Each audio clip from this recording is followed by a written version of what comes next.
Welcome back, everybody. We got another stream for you today. I did one earlier today, and then got one tonight. Figured I'd start putting out my monsters for when I start these. Got my Deadlands Hydra. I don't know if their colors change very much. It doesn't look like it. He looks like a regular one, but maybe I can figure that out later. Maybe he's got more blue or something. But yeah, I think today I'm gonna keep doing some more dungeons. I have 2 more levels to do until I hit level 50, so that's good. It's not too bad.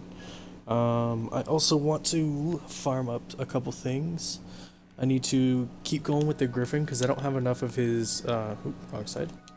I have enough of his feathers to make the wings, but I don't have enough with good enchantments on it. I only have 14 of these ones, but I want more. So if I find some Griffins, farm those up for sure. Sandworm, same thing. I need more of his stuff, and then I need some hell chicken drops. So when I get back from doing dungeons, I have a hell chicken already caught before in one of my streams. I'm gonna go ahead and start getting his drops, and then I need some wood too. But yeah, I got a few things I need to do today. So let's get started. Grab this guy real quick, and make sure my inventory is good to go. Don't know why I have this set anymore. Go ahead and throw my peaches while I'm thinking about it, even though I don't really need the money anymore. Never hurts. Oops, I always forget about that. And I don't think I need potions, but never hurts to check. Okay. Hell resistance, this one's good. Yeah, I should probably dump some of this stuff now, so I can pick things up. I don't think I really need ultramarine. Okay, that's good.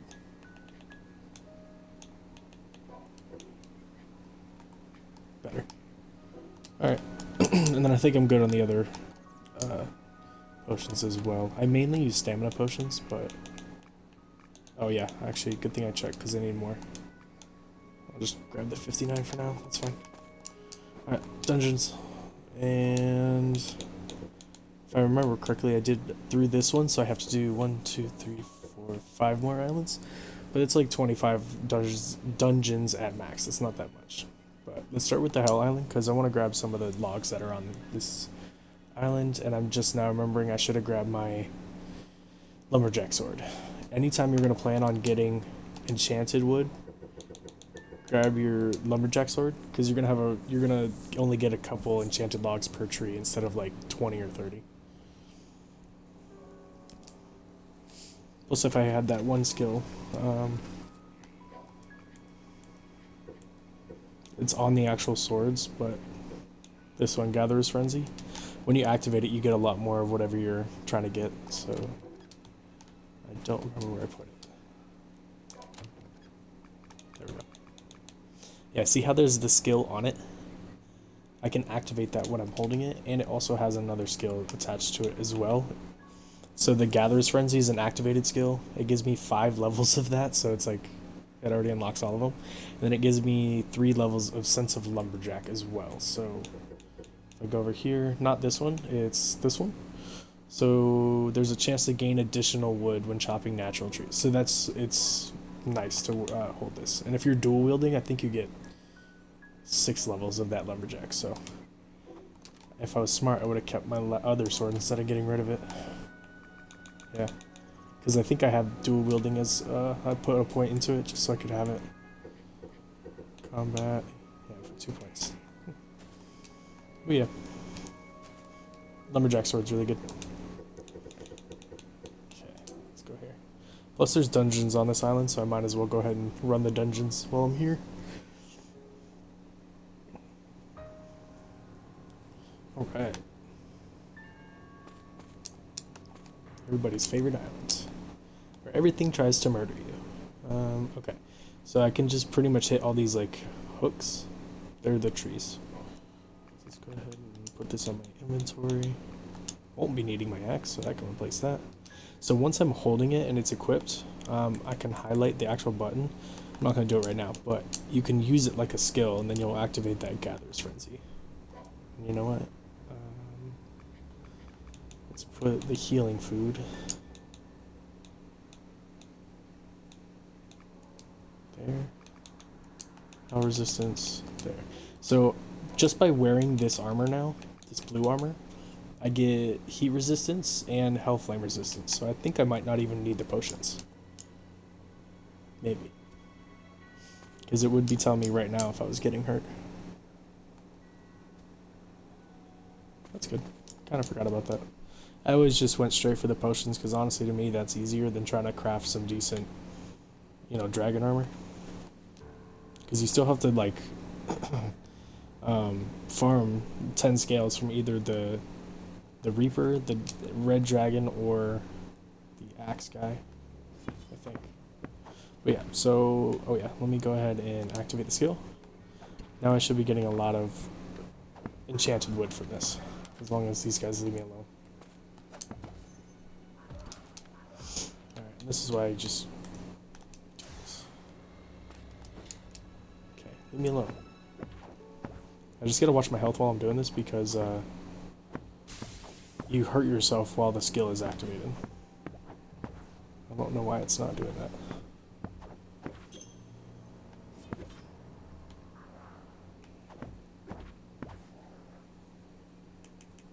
Hold on. I'm holding the sword, for sure. Alright, I am getting more logs.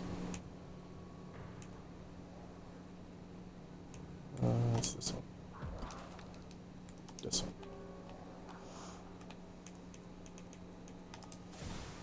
Unless they changed it since the last time I played, which I don't think they did. Right, like, well, I don't need it for anything. Oh, there we go, Fire Dryad. So yeah, you just get more chunks of it, because usually you get 3 of the enchanted logs, so you just gotta wait till it drops and you get a bunch.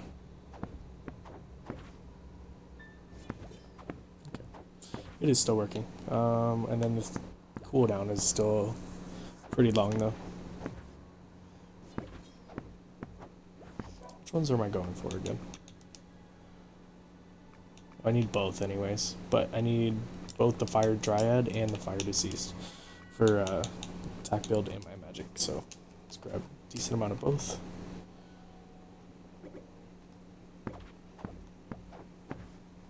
Just so I have it in case I need it for anything. I don't want to have to come back here just to get some logs. But see how much longer this tree is lasting compared to if I was using an axe? And I'm getting so much more wood from it. So if I used an axe, even on a fresh tree. Let's just do this one. So I only got 1. Yeah, and it's already broken. I only got maybe like 10 total. That's why this sword is so much better. Yeah, I got more in one group than I did the entire tree from the axe. Super worth it. Alright, let me pull up my chat because I always forget. Never think about that part. Alright, there we go. Okay, ooh, lava's trying to get me. And the heated minerals wouldn't be too bad either. I think I need more of the teleport pads, so I might as well kill some stuff while I'm here.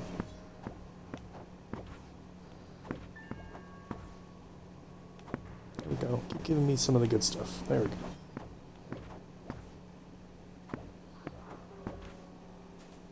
Now if I was dual wielding, I'd be able to hit this a lot more, because dual wield hits super fast. You're swinging 2 swords, so this would go a lot faster. Let me check. I got a bunch of regular logs. Yeah, alright, that should be good for now. And I'll grab more as I go through this area. I can just go around killing stuff. Oh, of course I'm not that strong. Because I didn't have everything equipped.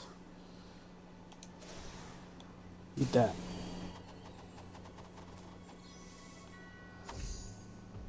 Sorry, Mr. Elephant. I need your stuff. He didn't even drop anything. Okay. Or, well, he didn't drop the heated mineral like I wanted. That's fine. There'll be plenty of stuff to kill. Come on. Okay, so it does look like I'm gonna need to use my potions. I forgot this wasn't active. There we go. Now I should be hitting harder. Dungeons, where are you? Uh-oh. I'm out of stamina, so just place a floor under you so you don't lose where you're at. And keep going. I don't think I've seen any yet. Okay, yeah, I haven't. I know one for a fact is right over here. Go point it out. It's like right over on this raised part. Can't see it yet, but it's right there. Oops, that was stupid. Where's my stamina potions? There we go. Also, if anybody's watching that hasn't been this far yet, if you need hell peppers for raising your... to advance the age, they're always inside these big glowing skulls. They're like these things right here. That's the only spot they grow on this island. Stupid goblin camps. Alright. I get it. You guys are mean. That move is so much fun. Alright. Come on, get in front of me. So I can hit you and everybody else. There we go.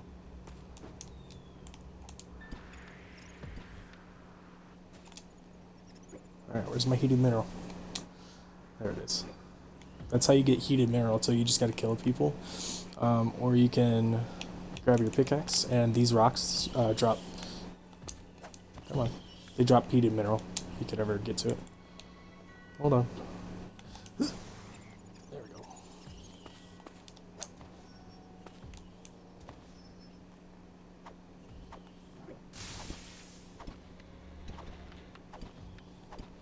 I'll mine you and the rock, I don't care. Here, I'll just kill you.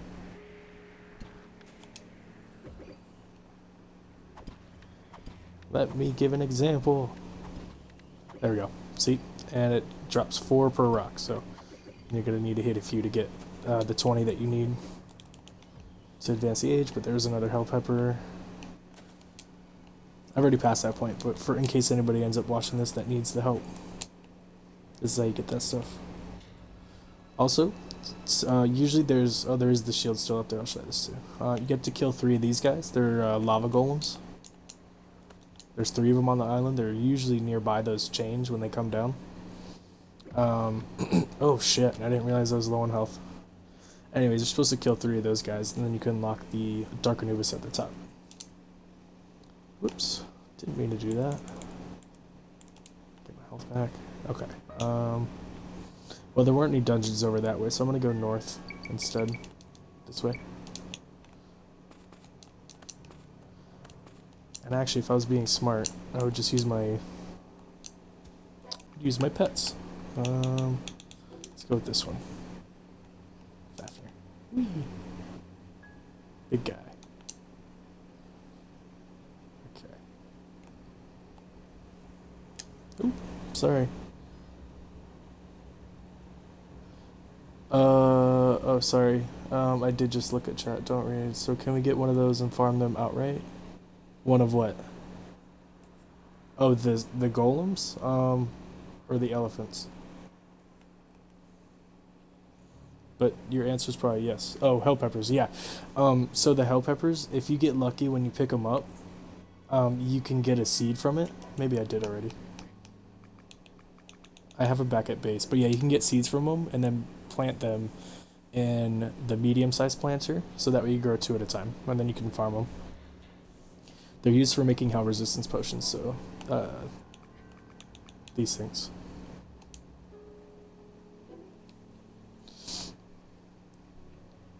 That's a big old hell chicken right there. I need to kill them and see what they drop. Alright, let's kill them. Alright, do your thing, bud. Fight. Okay, I need to get my weapon on. Ooh, the dragon's nearby.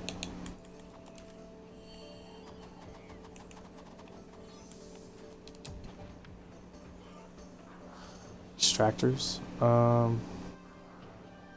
What do you mean use extractors? On the hell peppers?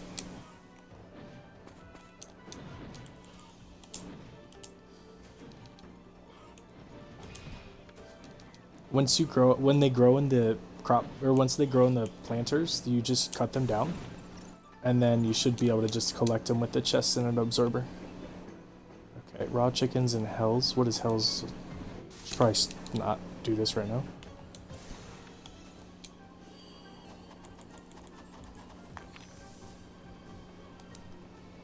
Oh, seed extractor. No, that does not work for herbs, like red, blue, or yellow herbs. They don't work on that. Pretty much anything that grows in the planter does not work with the seed extractor.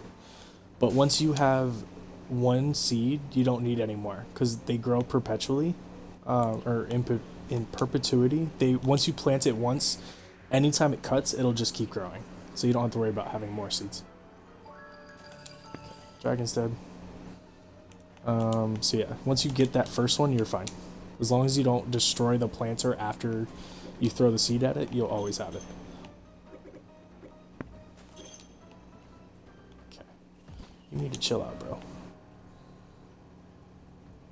Okay. Kill this thing.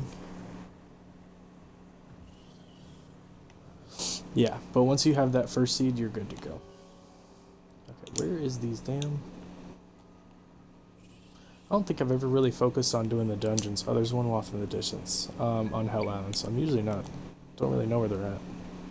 Except for one that I always pass. It's like over that direction. Okay, let's fly over there. Oh yeah, that's another stone golem right there. You can tell because of the purple. It's got purple stones on its body. Once you killed this one, the one that was over there, and then there's another one like a little bit on that raised part, that force field will go down, and then you can climb these chains that come all the way down. You can like run up them up until about like here, and then you start having to like climb. So make sure you like keep floors with you so you don't fall. And then once you're up there, you have to fight Dark Anubis.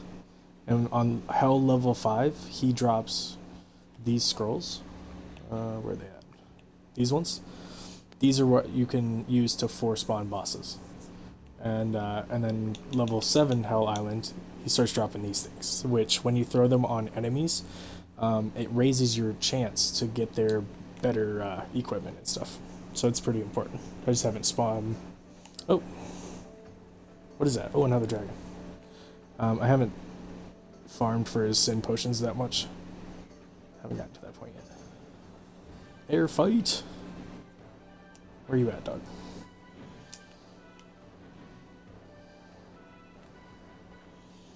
Yeah, air fights are not very easy. I just let them land. Fight on the ground. Come on. Come at me, bro. I need to heal before anything else. Okay, do this. Do this. Pop all my buffs. Let them distract each other. Although the big fight going on in the background's hilarious. Okay. Come here.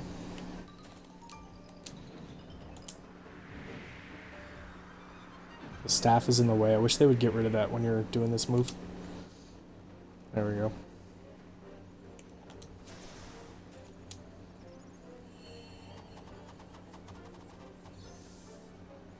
Cool. And he should be dead. I think he's just frozen. Yeah. Sweet. Get this heated mineral. There we go. Alright, let's go. Big old chickens. Come on. Flying is really annoying sometimes. Oh yeah, I was gonna check what the drops were from the hell chicken. Skeletons. Hell. Oh, they're not good. Never mind.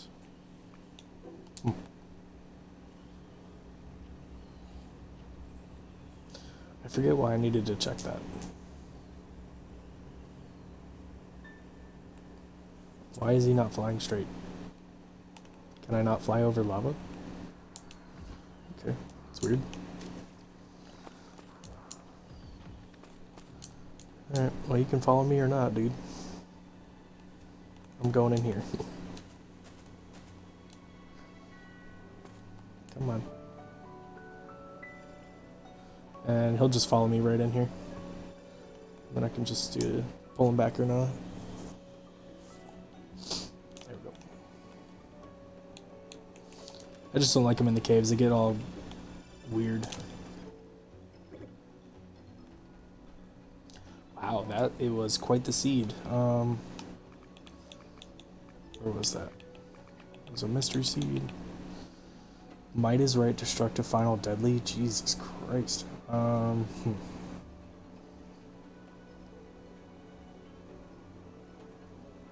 Yeah, that'd be good for my. If I can make some food. Oh. If I can end up making some food from that cabbage seed. Of course, it's cabbage seed. It's always cabbage. If you make food from the cabbage that grows out of this, it'll have those enchantments on it. And then if you eat it while you're in battle, you'll get all those enchantments, which is really good. Some of those are really good anyways. See ya, boys. Okay. And then hopefully in this dungeon it's the... I think I've already seen the Reaper. I can't remember.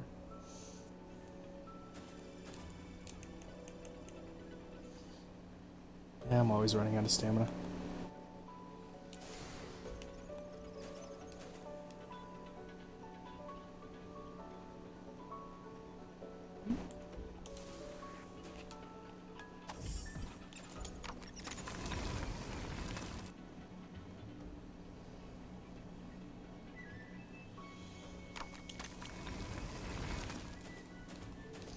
Nah, it's just floor.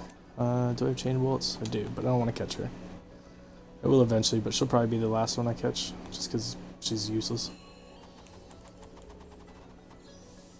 But I will eventually try to shoot to get to all the bosses. Or at least catch them all, at least once. Gotta catch them all.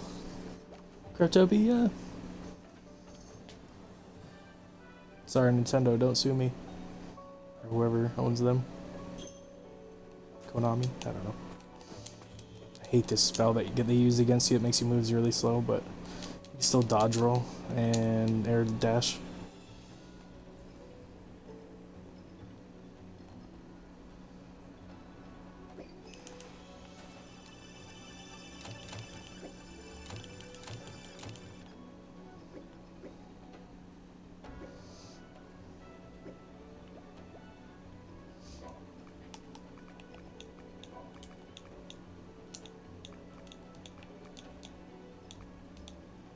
Aha, now I got two of them. Alright, sweet, now I can dual wield them and do a lot more. Like this. Oops.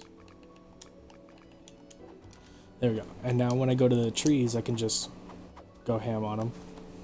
Also, a lot of people don't realize there's like multiple, with dual wielding, there's multiple attack modes. So this is me just clicking my main attack hand, so right trigger, 1, 2, 3, 4, 5. It does that combo. That's charge strike, don't worry about that. 1, 2, 3, 4, 5. So it'll always do that over and over and over. If you do left trigger, it's this followed by that. It's like another swing. So if you keep pressing, you'll do this in a bunch of times. And then if you press them together, left trigger and right trigger, you do this. This ground finisher slam, that does a lot of damage. So both together 3 times. Well, 4 really. Then you can like kind of chain them together. So like do one of this, and then finish with this. So that was like left trigger, right trigger, right trigger, right trigger, and then both together at the same time. Then there's another one where it's when you're in the air. It's hard to activate it, but you'll know it when you see it because, well, that's a spinning move. That's just pressing the regular right trigger. But when you press both in the air, you like hover in the air and do like this cool looking like combo attack. That's your best damage move. When you're in the air and press both, you just gotta time it right, but I always end up doing that. Yeah. Anyways, but there's another move that you can do, but it's only while you're in the air, and it's hard to get, but it does a lot of damage. Yeah, that's your dual wield combos. It's probably the most different, like, out of all the weapons you can hold. I think dual wielding has the most moves. It's really fun to use, obviously, because like you're just doing a bunch of spinny shit, but if you know what you're doing, you can combo things together pretty smoothly. You can also fish here, which is pretty funny. Okay, that was number 1. Damn, I had to go far. There's another one over here somewhere.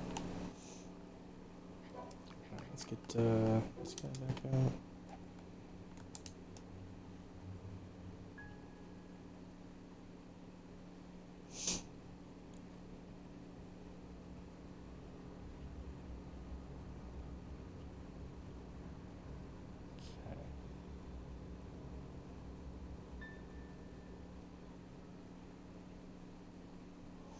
I guess there's not that many dungeons. Oh, I see one way off in the distance. Right there. And I know there's one like right on the other side of this little lip right here. This ledge. There's one right there. So let's go do that one. Kind of see what's going on. There's the other lava golem right here. Choop, choop, choop, choop, choop, choop, choop. Right where those are going. And then once those 3 are defeated, you'll see like a little message pop up saying, "Oh, the shield has been broken or lowered or whatever."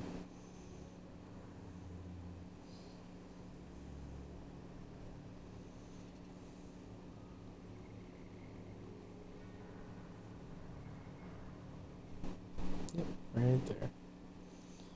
Royal Tomb. So it's one of 2. I think that's the Royal Tomb, anyways.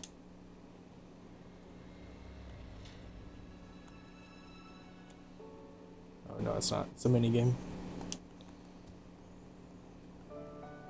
Hold the pin, intermediate, pretty easy.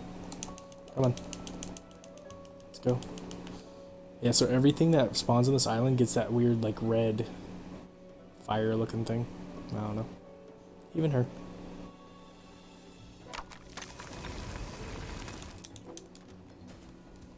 Okay. This will be pretty easy. It's only the intermediate.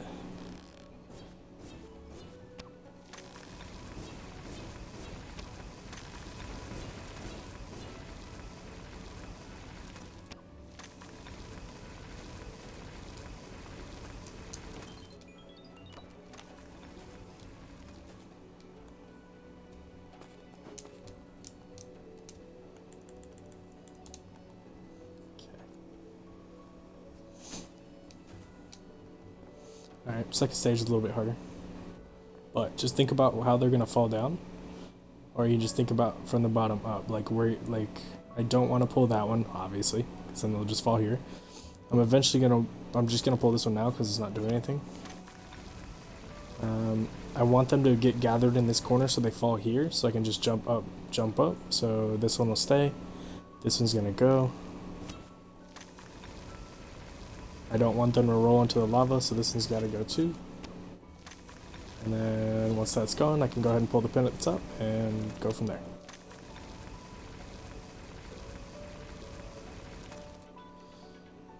You just gotta be patient, let them all roll before you pull anything. There we go, that's where they're gonna stay. I'm just gonna climb up to them. Make sure you don't touch this lava. I think it's a one-hit kill, so. And no, I'm not gonna touch it just to prove it. Okay, there we go. Get some of this.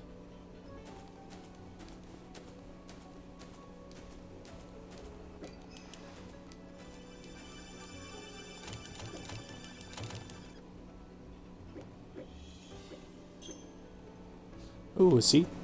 For my friends that I was telling about those masks, I just picked one up. This one's for the attacking, because it has a bunch of skills related to, well, it has rabbit jump, acrobatic, and double jump already, but then it has the ice slash. So if I equip this, put this on the hotbar, and then while I'm holding at least some kind of sword, let's just do that, go to the mask, click it. So the move works when you put the sword away. It's when you actually put your sheath back in. If there's an enemy there, you would do another animation. It's not when you pull your sword out. You won't see the damage numbers yet. It's when it's like you hit the sheath back. It's weird. It's like I notice a lot of people, like, so don't roll or don't move until you fully see the animation finish. Alright, it's really strong. It's like the last tier of skills for combat. So let me go ahead and put my mask back on. Alright, and I think they said the other one was like way out. Yep, it's right there. You know what? Just for the sake of it, I'm not gonna fly there. just more fun. Oh, it's weird. Like if the wall's angled too much, you can't climb them. But some you can.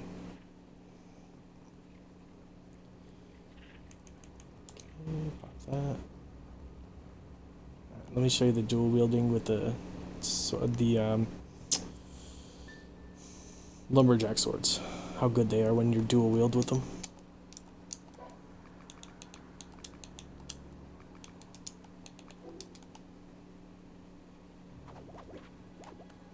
Oh, of course, of course. Get out of here. Jump. Come on, jump off the cliff. So just with dual wielding these two, I'm getting, like, that was over 100 logs right there in like 2 seconds. So even if you don't need the stuff for the enchantments, this is still the best early game as well. Best way to get logs, like really fast, especially from one tree. Like, that was ridiculous. It was like 300 some logs. And since I needed those ones with the enchantments, there's 100. There's another 47, 47. Yeah, so I got a bunch. Yeah, and a bunch here, a bunch here. So that's the best way to get logs with enchantments, or just logs in general. And if I decided to activate the skills, because I forgot about them, put them on your hotbar. Put that there. You can put both on there, so you can activate one at a time. Oh, I guess they both have cooldown. Never mind. They must have changed that. But with that skill activated, you get a ridiculous amount. Now, you do take crazy health damage, so you want to be careful. So, I'm already almost dead.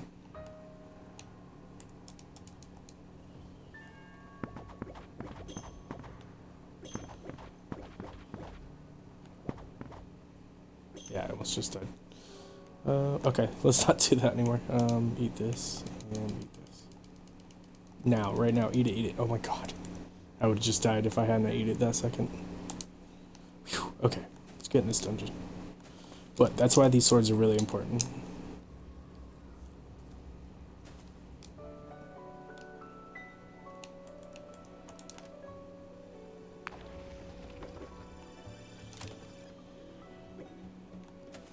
Okay, I'll get away from the chest. Jeez.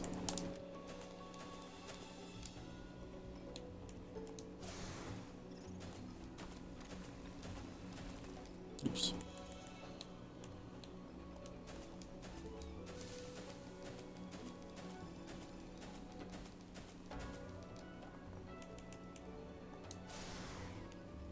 Oh, they survived? I mean, I guess I didn't pop any buffs and I'm not wearing my two of my pieces of equipment I need to be, so I guess that makes sense. There we go. Survive this. What the heck? It didn't activate? Alright, come on.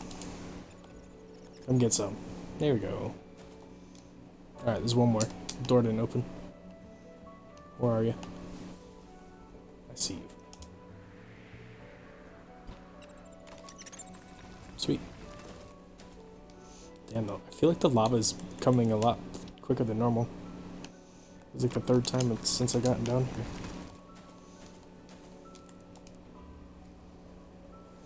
Oh, sorry. Just touch the lava. Oh, I know. Sometimes I do want to, especially with that the arrow thing. Alright, Tyrant Snake. I haven't caught him yet, so you know what?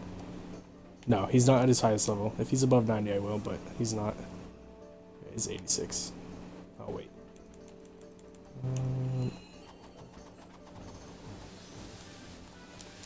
Yeah, I'm pretty sure all forms of dungeon lava are like one hit KO.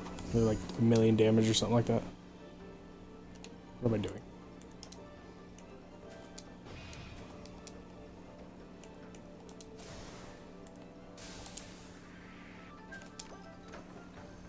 Cool. I just want his... Oh, well, this lava doesn't actually one hit KO, but... This does cause you to have the hell damage buff, or debuff. There's like black fire on me. I think it gives you more damage over time. And lowers your defense or something like that.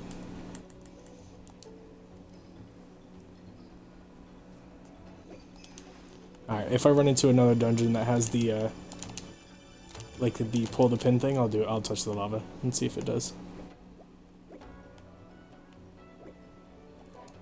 Okay. Oh, I got 3 now. Ooh, skill cooldown. That's actually good to hold on the lumberjack's sword. Max stamina, defense, and attack. Okay, so this one I don't need. Offer these 2 I'll keep. This. Oh, there's also lightsabers in the game if you didn't notice. So I will show you that. Whee! Blue lightsaber.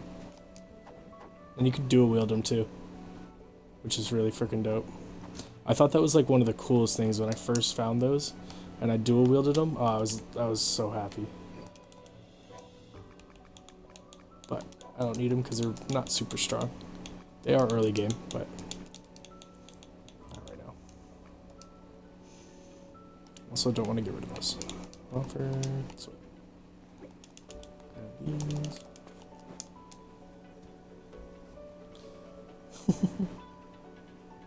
Oh, even so, if you die in a dungeon, you just get teleported back to the beginning of the dungeon, and you only lose a little bit of money, or 10%, but it's nothing. Now I'm actually kind of curious because I don't remember if I'm being correct or not, if it'll actually one hit. Okay, I don't remember if there's any other dungeons on this island because that was 1, 2, 3. That was only 3. That's weird. There's usually at least 4 on each island, but I'm not gonna push it. I want to hurry up and move on to the higher level islands. Might actually just skip the last few. Okay, so if you want to teleport, just use one of those. Oh, I got hit. There we go. You can buy those potions from merchants on, I think, level 3 and 4. I think. Yeah, but I know they sell them for sure. All right, you know what? I'm gonna do these ones off screen because I'm tired of being on level 5, so I'm gonna move on to level 6s. So let's go back home and get the materials and start unlocking those, and we'll be good to go. All right. Yeah. So the hell peppers. Once you get the seeds, build yourself one of these. So I have the hell peppers right there on the far right. Then I have red herb seeds next to it, because those two together make your hell resistance potion. Then this one is blue herb, and this one's snow mint, which you get from the frozen island. Just gotta get lucky and get the seeds from the plant. This is that detoxifying mushroom I was talking about. It's different than the poison mushroom, because one of these with the yellow herb will make your poison resistance potion, the one that's making right now. That one. And then yellow herbs are just used for stamina potions. And those are basically the 4 that I use, because it's like the 3 that let you go to the islands without taking damage, and then stamina, so you don't run out like I always end up doing anyways. Keep all my stuff in here. I don't know why these are in here. Okay. So to unlock the maps, I always just keep like a chest near the teleport so I can keep the materials. I also am out of space. And I put away logs like an idiot. It's one of the things I need. Okay. Alright, so for the level 6 islands, it's just 50 logs, 15 cogs, and 10 bioethanol. So 1, 2, 3, 4, 5, 6, 7, 8, 9, 10, 11, 12. So I'll use 120 bioethanol, 180 cogs, and then like I need more logs. I'm not gonna use like 600 logs. So give this. Okay. Put this away. I'll grab that stuff in a second. All right, just so I can open them all in one go. 1, 2. All right, got some pretty good ones in there. So island level 6, I'll be able to start getting bosses that are over level 90 on here, so that's good. So this one will have the Hydra. This one will just have regular dungeons. NPC island, they'll have the NPCs on here. Fafnir, that's good. Get him maybe. The both form level 3 and form level 4, like under level 90 and above level 90. This one's just dungeons, same thing before. This one will have dragons above level 90 now, and the bone dragon, so that's good. This one, that's just Variety Island again. Yep, pretty basic. Island and Cherry. If I wanted to, I could find Flora on here, the petal girl. So not bad. Okay, yeah, let's go ahead and dump our inventory and keep going on the dungeons, but now on a higher level island. So hopefully I can hit level 50 and I'll show you guys those missions. Okay, let's get stuff. This is why I use the sorting mechanism, because my chests are pretty much set up in the order of how I need to dump this stuff. Except for the logs. Which I can hold on to the logs. These are boss drops. Put that in there as well. Don't need this, don't need this. Don't need that, don't need that. Wait, I might need the hardwood. Offer. Did you do a YouTube for the wheat farm? I can't get mine to work. No, but I can show you here in just a minute. Pretty easy. Okay, so wheat farm. You're gonna need... Okay. I need a rotating saw. Wheat plots. These. Some type of chest. Oh, I'm out of building stuff. Put that away, put that away. Actually, I'll show you with these two.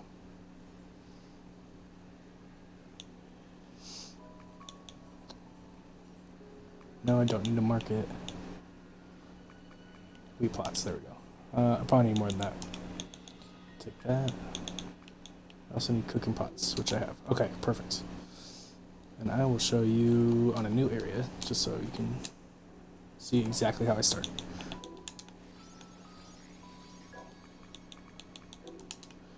Alright, I usually build a 2x2. You can do it whatever size you want, but I just find that to be the easiest to work with. But I'm going to put extra floors just so you can see how I do it. Okay. What did you say? Much appreciated. Struggling to get it absorbed into the chest. Okay. I think maybe the part you're struggling with is getting stuff to work through floors, like the absorbers. Let me make sure. Hold on. Correct height. 1 floor high. So you want to make sure whenever you're placing stuff, it's like the correct height. So that's why I placed that floor there. So what you're struggling with probably is because you're placing the big floor and then the chest on top, and then you're trying to place the absorber through the floor, right? That might be what you're doing. What you have to do, so say you're using steel chests. The reason I use these quarter floors is because you can line things up over them and still have part of it exposed through the bottom. And then you can attach your absorber. See how it's still touching the chest, but it's going through the floor? That's what you want. Because if it was like this, that's not going through the floor. But this is. So you want to make sure that you're about center as you can get it. Probably about like right there. Place 2 of them. That's the other problem most people have. They only place 1 absorber. 1 does not pull it up strong enough. You need 2. And then after this, you can place more floors to support it. Alright, let me pick this one up. There you go. Now your chest is fully supported. Absorbers work through the floors, so even if I drop an item, let's drop this pumpkin. Multi-select, select Y. See? And then you can actually do this in reverse, so that's actually really cool. So to stack your wheat plots, instead of dropping them from above or using a conveyor belt to like drop them from the side, you can just look from the side. So see how it's placeable here, but I can't place it here. There's a split second you can actually place it. See how it's visible? If I time it just right, you can stack doing this method. And I call this the placement glitch because it works on more than just wheat plots. You can do it with walls that aren't placeable in a certain spot. See, I messed it up right there. So I'll teach you that trick here. It's the exact same trick, but just with walls and floors. So see how it's stacking now? There we go. That was actually really solid. I only do 3 or 4 because on Xbox I'm limited to how many items will come out of these things. So I can only do 3. You can do up to like 10 if you wanted. And then what the other thing I do is I basically, I actually placed this at the wrong height. Whoops. But that was the example I'm supposed to be doing. I'll pick it up and show you the right height. Let me see your comments now.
I can't count for shit.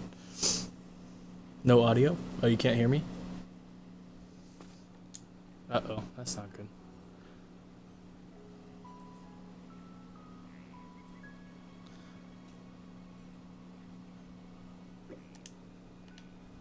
Well, I wasn't really talking. Here, can you hear me now?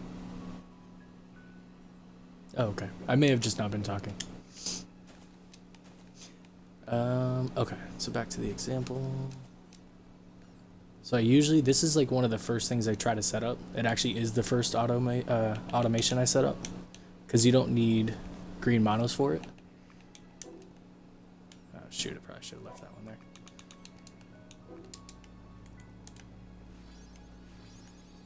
This is also why I placed the floors next to it, so that way you have a spot for it to be visible.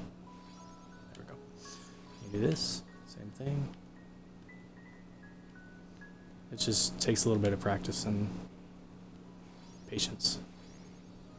But I suggest doing this method because when you do the conveyor belt method, it's not going to be lined up correctly. It won't be square like this. It'll be off by like half a step. It's like 1 square over. So this is why I do this method. Okay, once I do that, take that.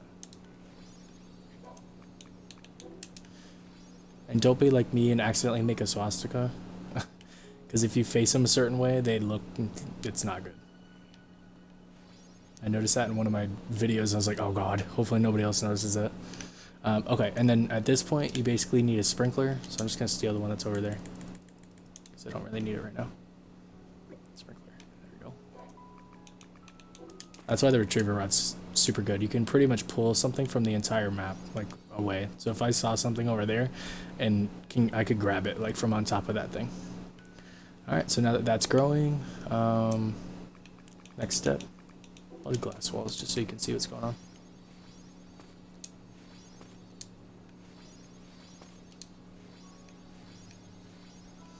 Okay. Before I place the rotating saw, I'm going to get my top part situation set up. So it's going to sit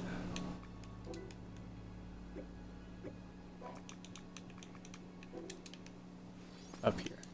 So you can place 1 floor. Diamond chest works, steel chest work, doesn't really matter. You usually start with the steel chest because this is one of your first automations. So you really only have access to that. So it fits nicely on the corner like that. Sometimes it'll fall off, but for the most part it won't. This gives you pretty easy access to go ahead and get your absorbers attached. Sometimes you may have to move the floor you're standing on, so you have a better angle on it. So then you come here. It's a little hard to see just because of where you're standing, but I'm pretty sure that's good. Put 2 absorbers. Yeah. And you can tell, like, if it's not placed on the chest, it'll have a gap. So this will be a good example. See how there's a gap there? That's how you can tell if something's attached to the chest or not. So let's pull that one. And now that the 2 absorbers are on there, you can place floors down up here. Oh, come on. Place some more floors. And them out. Stone floor. There we go. Okay. So now this point, if you center this perfectly, it should grab almost every piece of wheat that gets cut. So let's go ahead and put our... Okay, did I not grab a rotating saw?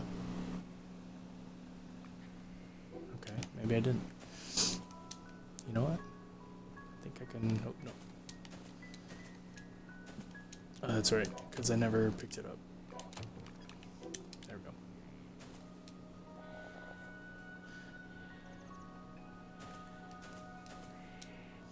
Okay.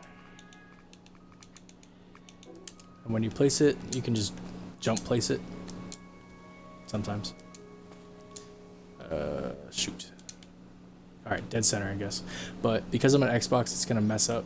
It's only going to have like 32 wheat because they're all going to get cut at the same time. Yeah, see how only like 1 plot's worth of stuff got cut? Now, the only problem I have running with this is it's not 100% efficient. So what I do is I just place a couple more absorbers on the actual floor itself. So it gives it a little bit more suction power. Uber suction, whatever. Just so that way it grabs the corners worth of wheat. And then the 2 absorbers that are attached to the chest will grab the ones that get sucked. So I usually put it like right next to it, and then I do it on the other side as well. So see how it grabbed the last couple that were over there? And then the middle 2 absorbers will just pull it straight into the chest. So that way it grabs a little more efficiently. And then once you have this part set up, you basically are just automating collecting wheat. So now there's only going to be wheat in here. So what you can do is, since you need wheat flour, take your cooking pots. Okay, see where that golden triangle at the top is? That's like facing away from you. When you rotate 2 times to the right like that, the droppers will now be pointing straight at the chest. See, like that? That's how you want it. That took me forever to figure out. And the reason you want a dropper is you're going to place a craft connector on the chest. Come on. Facing this cooking pot. And then anytime that there's wheat in here, I can have this cooking pot automatically make wheat flour. You just have to look in the bottom right. See the sideways 8, the infinite symbol? You have to make sure it's pressed. Now anytime there's at least 2 wheat in here, this thing will make wheat flour and then spit it out. And then to absorb, put an absorber right where that spits it out. It's not gonna... Sometimes it'll still shoot out like that, so you may have to lower this dropper a little bit more so it hits the actual side of the chest. So that's usually what I end up having to do. Yeah, see how it's spitting over it? Grab this dropper, crouch so you can see a little better, and then just put it as low as you can get it, basically. So that way when it throws it, it hits the chest and it doesn't go anywhere. And then you could probably grab this absorber too. Lower that. Okay. Actually, it's working fine. But that's basically how you automate the wheat flour. And once wheat flour is in there, you can grab your aging facility. Place it not too far away, but just far enough away to give your craft connector a little space. You don't want to be right up on it. It kind of messes with it. Craft connect. Touching it. There we go. Aging facility. Come over to your bioethanol. Make sure this button's clicked. Autocraft.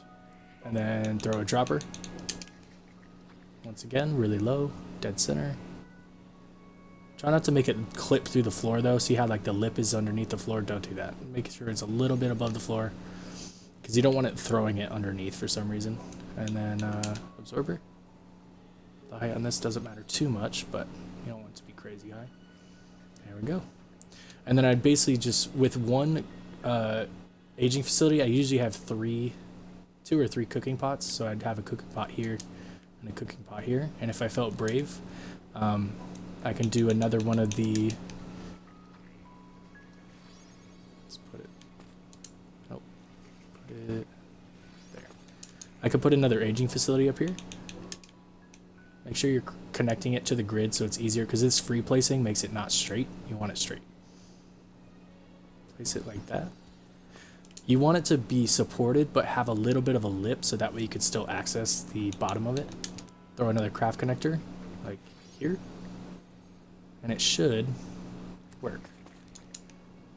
This is how you get stuff to work in the air as well. Auto connect, craft connect, throw a dropper under the bottom. It's hard to see, but you may have to change your angle sometimes. So see how it's connected to the bottom of the aging facility and not the floor? That's how you know. And then you just throw an absorber on the top. It's gonna do that weird wobble thing, so just place it wherever. And there you go. That's how I do that. And then just picture that I had another crafting pot here and cooking pot over here. And that's how that's literally how I set it up every time. And then this thing will just, whenever your crops are ready, he'll just kind of detect that they're grown and just turn slowly, come and cut, and go back to his corner. So he's probably trying to get my crops that are over there. And that's how I set up my auto bioethanol. Yeah, no worries, man. Most of the time I'm doing this streaming just so I can help people, honestly. I'll probably end up leaving that up because I mean, I set it up, I might as well leave it. I don't have any more space, so I can't pick this up. Yeah, that's fine. Cool. What else was I doing? Oh yeah, resources I can probably put away now. And now that I unlocked all those dungeons, I'm going to go ahead and start doing some more, or new islands. I'm going to do the dungeons there. Hopefully I get enough experience to hit level 50, because then that should unlock these last 2 missions right here, and then I can show you guys those. Let's get this stuff in here, though. Bio, heated karma, or heated mineral with karmic. And then these things, they're made for, I use them mainly for the stepping stones of the beginning. That's this thing right here. It's the teleport pad, so whenever I change islands and come back, I'll immediately come here instead of wherever the main spawning area is for the base, or for the island. These things, slates of growth, I've already used all 30 of my level ups, so I don't need them anymore. And anytime that I talk to Anubis, let's get up here really quick. Okay. When I talk to him, if I need to, I can reset my skills and I get all the ones that I spent, I get them back. So, slates of growth, right there. Reset status upgrades. I don't want to do it, so I don't have to respend, but I always do a few points in stamina, a few points in life, and then mostly mana for magic users. If I was a sword user, it'd be mostly max life, a little bit of mana, and then some stamina as well. But yeah, since I've already upgraded all those, I don't need to collect the slates of growth anymore. I can just offer them straight to the picture book. Okay, good. It hurts my soul to do it though. Spent so much time collecting them, it's hard to just toss them. Put those in there. I now have more blueprints that I know what to do with. Dark rosy, light rosy, yeah, so I already have those. Okay. Refining. This is basically, you can throw all your refining stones that you find in the actual chest, because when you do the refining, so say I wanted to upgrade, let me actually do one. I only have these 2 as a copy. Okay. So say I wanted to take this mage staff right here and make it stronger, I'd have to sacrifice one of these to make the other one stronger. So I would put the one I would want to get rid of on the left. So for shits and giggles, this one's technically worse than this one, so let's go ahead and put this in here. The one I want to make stronger over here. And as long as I have the correct stones, it'll only use one of the correct stone, and it will... Oh, I probably just don't have the shitty stones I need. Oh, this is only a level 6 weapon, so I needed a... Crappy, yeah. I have too good of the refining stones, so it didn't work. But if I wanted to make my weapon stronger that I'm actually using, this one, see how it's a +6? I've already upgraded it 6 times. So I basically have offered up 6 of the same weapon to make this one stronger, because its normal base attack and magic attack is, I don't remember for the attack, but the base magic attack is 880, so I've gained 18 magic attack points by sacrificing 6 other gambitines, and that's how refining works. You just need these stones to make it work. And if you read all that text right above this, it'll tell you what levels need which stones. That's it. That's all that refining is. And then, okay, let's put those back, because I actually don't have the refining stone fragments. I just have the other ones. Put those away. Why do I have 2 diamonds? I don't. Good. Why am I holding, oh, the buckets of water and the gotcha coins? Did that just say I couldn't offer these anymore? I think I already did the max. I already did the max. So if I go to the picture book, once you've donated, I think it's gonna be materials, tools. Yeah. So once you've donated the max amount, so for this one, it's literally just deliver 25 buckets of water is the max. It'll get this like purpley pink outline with the star. You can't offer anymore. Like it just won't let you. It's weird. And then once you have too many of an item, if you just, like I always run out of, so buckets of water and then also sand, I always end up offering too many. You can just start deleting it from the game instead. So if it's taking up space, you just multi-select, highlight, and then come over to remove completely. That's it. It'll just remove it from the game. I wouldn't suggest that until you've filled out the spot for the picture book. Other than that, just keep using it. Okay. Put this on, put this on. Yeah, if you look at my magic attack, this is another reason why buffing yourself is really good. So just by holding all my equipment, my magic attack is at 5,500, which is pretty decent. But once I start doing all my buffs, so this is the magic staff buff, my food buff, mana siphon, backwater formation. Just by activating those, I'm now at 11,400 magic attack. And if I come over to my practice dummy, 22,000 on non-crits, and then adding the freezing damage on top of that, so I'm hitting for like 26,000 now. That's how you start getting super strong, is you just add buffs onto your character. Super fun. Okay, let's go dungeon hunting. Let's get the fun stuff going. And in the last like 5 minutes of me just talking and not doing anything, this probably has gotten so much stuff. Yeah, look, over 400 wheat, 6 bioethanol, 3 wheat flour. This is probably working or these two are working faster than this one cooking pot, so you'd want to start doing more cooking pots to keep up. But not bad.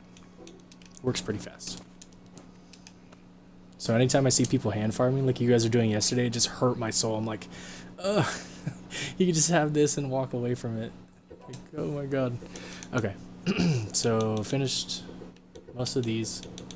Start working on these. Let's go Island of Cherry.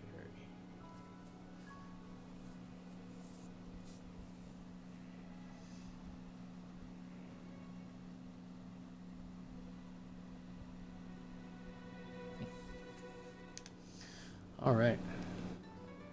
There's some important stuff on this island. I don't usually visit that much. I know for a fact that the Prince Mono spawns somewhere over in this direction. So if you're looking for him for the mission, for sure he's over here. Green Mono spawn here. Oh, also the stuff that you can get for growing. You know, that's another thing I need to keep in the back of my head. When I visit islands that have like unique trees, I want to get the stuff to make the... I'll just show you.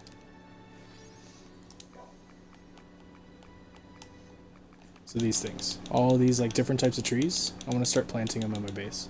So the petal ones, cherry blossom trees, you need cherry blossom petals, 10 of them, to make one seed. So to make a bunch of them, I need a bunch of petals. Okay, but to get that, I should have brought my freaking... I need to just bring them with me. My lumberjack swords. So I'd probably get a lot of those petals from the lumberjack swords. Yeah, I only got 16. I'd probably get like 600 or something like that from the 2 swords. That's fine. Can always get more if I need. For now, I'll just grab a couple of these. Start making my base look nice. Okay. Also, there's cassowaries here. These guys, when they die... Oh, let me kill them with my actual weapon. Chop them up. It's good for like early mid-game food because their cassowary enchantment is good that drops on eggs. So when you make sandwiches, you can have fried bread and cassowary eggs put together and you heal a lot of health when you eat one. So I'll show you guys that when I get back to base too. So cassowaries. If you go to cassowaries, or find the egg that he just dropped, it says attack plus 15. So anytime I use it or eat this, I'll gain attack, a little bit of attack, but also it'll apply to consumables, restore life 20. So it acts like a little healing buff. So if I attach this and make some bread and then cook the bread in the campfire, it'll gain the fried enchantment and then add the fried bread with the cassowary eggs and make, well, this is the wrong tape, but it'll make cassowary fried sandwiches. It'll be really good food. Should probably also catch one because I don't know what they drop at level 90. Oops. Kicking off. What is that? Oh, attack plus 3%, stamina regen. Okay, nothing crazy. You might drop something better at level 90 plus, so it's never a bad idea to not... It's a good idea to catch things and then test what they drop at certain levels, so that we can always kind of come up with different builds. It's never a bad idea to have a high level chicken.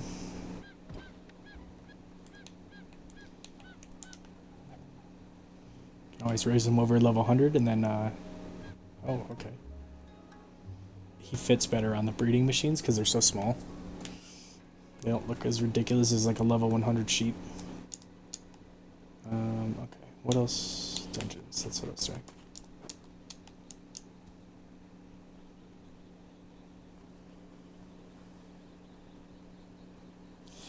Oh yeah, there's a couple ways to get iron. Probably the easiest way is just breeding a bunch of level 1 crocodiles into a cooking pot and then put like 4 or 5 droppers on the side of the cooking pot and you'll have a bunch of iron come out. You can also do the bedrock situation where you have a couple of those mining drills on those. You could also be crazy and do like me and set up rotating saws near iron rocks with the healing set up next to it. That's what I set up for this playthrough. I just wanted to test if it would actually work. Oh, and this is why stamina potions are really strong. So if I needed to get over there, and all I could do is like fly across, there's no way my stamina would last. When you take stamina potions, your stamina doesn't go down for like 10 seconds. So you have unlimited stamina for a little bit. So that definitely helps with traveling.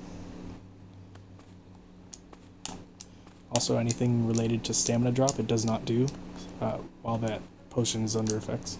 So yeah, I was able to basically fly all the way across without touching stamina, which is nice.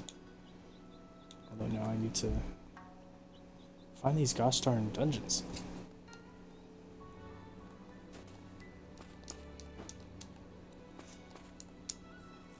Oh, there's one. I don't really come to this island very much. That middle is where the petal girl spawns up. She's like the field boss version of herself.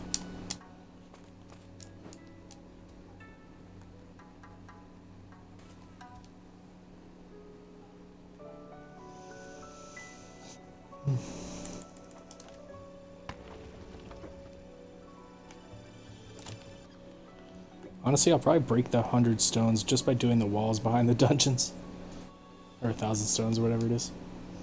Because those are the only other 2 missions I still have, is cutting down the trees and breaking stones.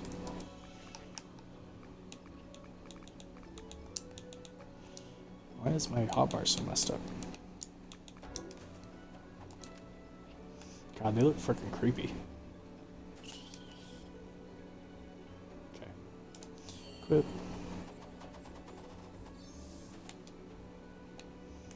So slow.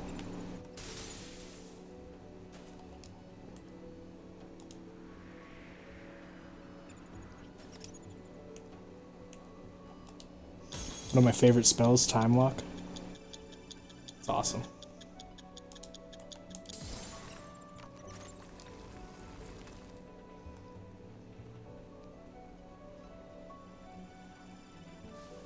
You know what? There's a couple skills I actually have that I don't use. Let's go ahead and put Summon Meteor. Lightning Ball. And I'll just do my healing food on this part. Start using these other funds. Oh yeah. Farming iron by hand? Oh, for sure. In the beginning I did that a lot. And then once I found the bedrock, I was like, oh, I can just sit here and I just like put a rubber band around my around my controller and went and like ate something or just did something else for a little bit. I was like, look, I'm farming. And then I found the videos of like how to actually farm stuff. Ooh, this is the Reaper. Sweet. First boss that I want to actually find, I found. I'm gonna probably farm him a few times. Okay, his moves are pretty sick, but they are very annoying. Oops. Like this. Okay. You stay in there. Get hit by this meteor. Oh, I can't summon meteors in dungeons? I didn't know that. That's really dumb. Alright, he's over level 106. Oh, you know what? I want to catch him, so I don't want to kill him. Because I don't think I've caught him yet. In his highest form. So you can tell that their form is different, because see how his name says Messenger of Indigo, ruling Underworld? That Messenger of Indigo part is what tells you that he's his last form, because he's over level 90, so he'll drop his best enchantments and his best armor and stuff. So let's go ahead and stop messing around, time lock him. Need to be able to see his health so that way I know he's not dead. There we go. Yes. 1, 2, 3, 4. Easy peasy. As long as he doesn't pop out and be a jerk, which he just did. I just wasted 4 chain bolts. It's fine. And he died. Damn it. He double fucked me. It's alright, I'll come back. Kill his ass.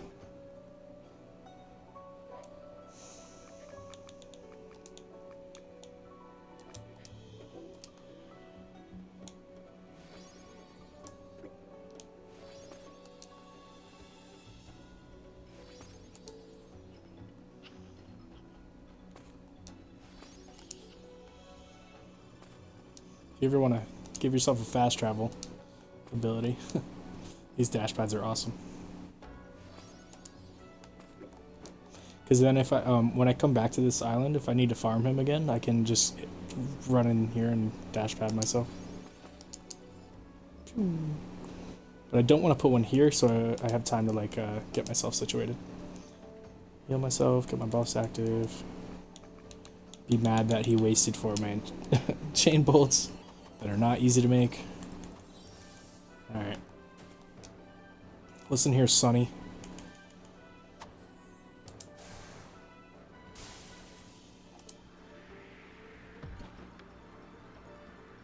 Dude, what the heck? I was hitting him.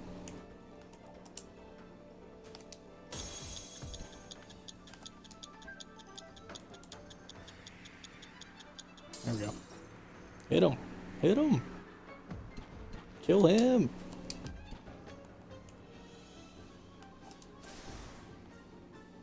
Shit. Because when I died, all my buffs got deactivated. Except for the red one, which stays active. Alright, his moves are a little hard to dodge. There we go. Ugh, tell me that misses. Yep, it's not touching. Oh, okay. Oh my god, I'm almost dead again. Alright, I got him. Here we go. Okay, let's see what he drops. Ruler of Indigo. Okay, that's what the one I was looking for. So that enchantment will give me plus 66 base magic attack and then plus 15% magic attack, as well as the underworld part, which is another part of that. So this is really good to get on my... I already have the worst version, Teal Underworld. If I can replace Underworld with the Ruler of Indigo part, I'll be way stronger as well. Especially on both of these. And here. And possibly even Helmet that has it. I'll be good to go. And then the bones get it too. That was just Underworld. Gotcha coins, this token, high grade, and Shadowful Reaper scales. Sweet. Alright, I want to come back later so I have chain bolts so I can catch him then. So I'll come back.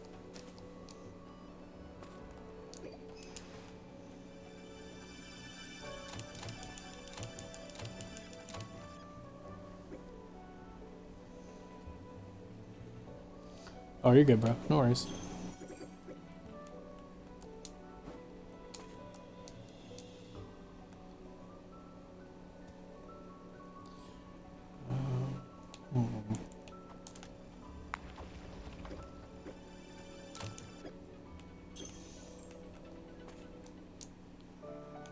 Alright, where else am I at? Oh wow, that was the first dungeon on this island. Okay, let's go ahead and kill these bees. Oh, and that gorilla.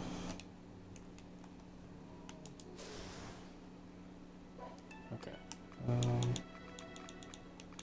Aha, I do have them with me. Sweet. Altar of transportation. Once I start being able to build these things reliably, I like to keep them with me. So those things and then these things, the stepping stone. So that way, anytime I find a dungeon that has a boss I want to farm, I can just teleport right to the dungeon. This is a bad setup, but whatever. I usually take my time with this. There's some damn gorillas and bees trying to kill me. Okay. Activate that. Where are we at? F6. And then I rename the island. Clear. Put the boss's name, Reaper. And then F6. Done. And I usually, my symbol for when I've cleared all the dungeons on an island, I put a little plus symbol at the beginning of the words. But because I haven't done all the dungeons yet, I'm going to put a minus at the end, so I know that there's other dungeons I haven't been to yet. Or a dash, or whatever you want to call it. That's just my way of reminding myself what I have or haven't done. That's why all these other ones down here all have little pluses. It's because I've done all the dungeons on them. So let's go to home base. Make 4 chain bolts, come back.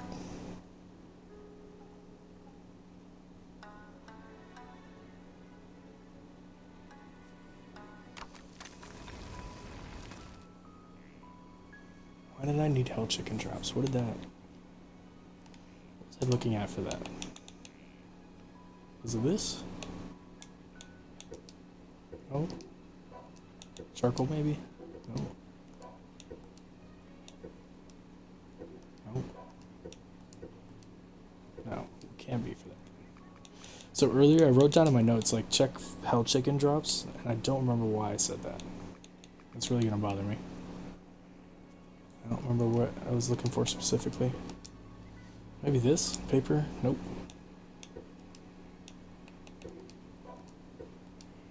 Sheep's wool. No. What the frick? Let's see if I can breed them. I know you can catch them, but let's see what I can do with them.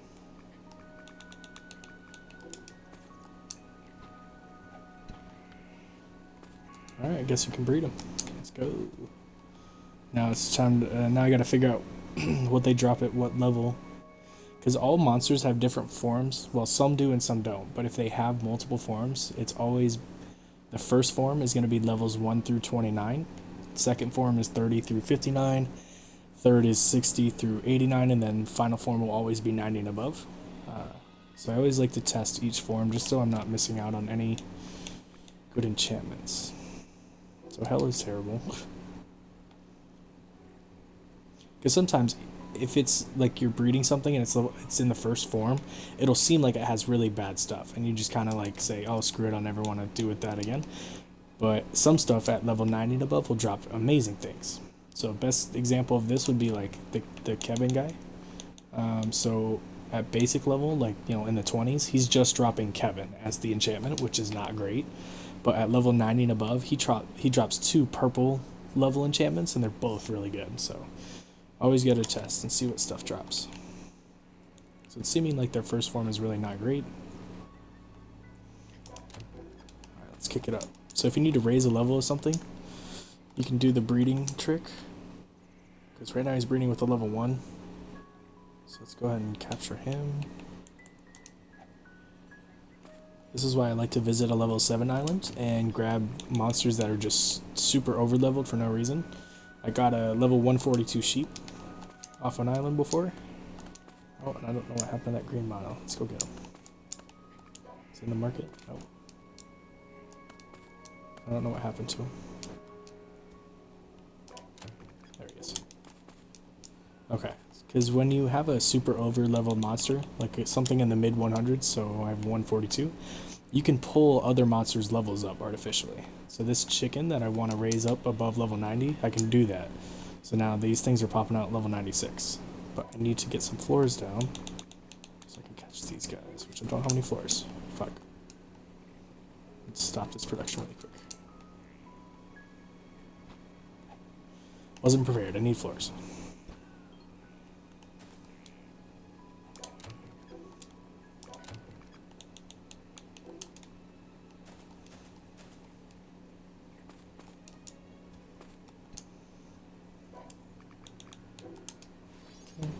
There.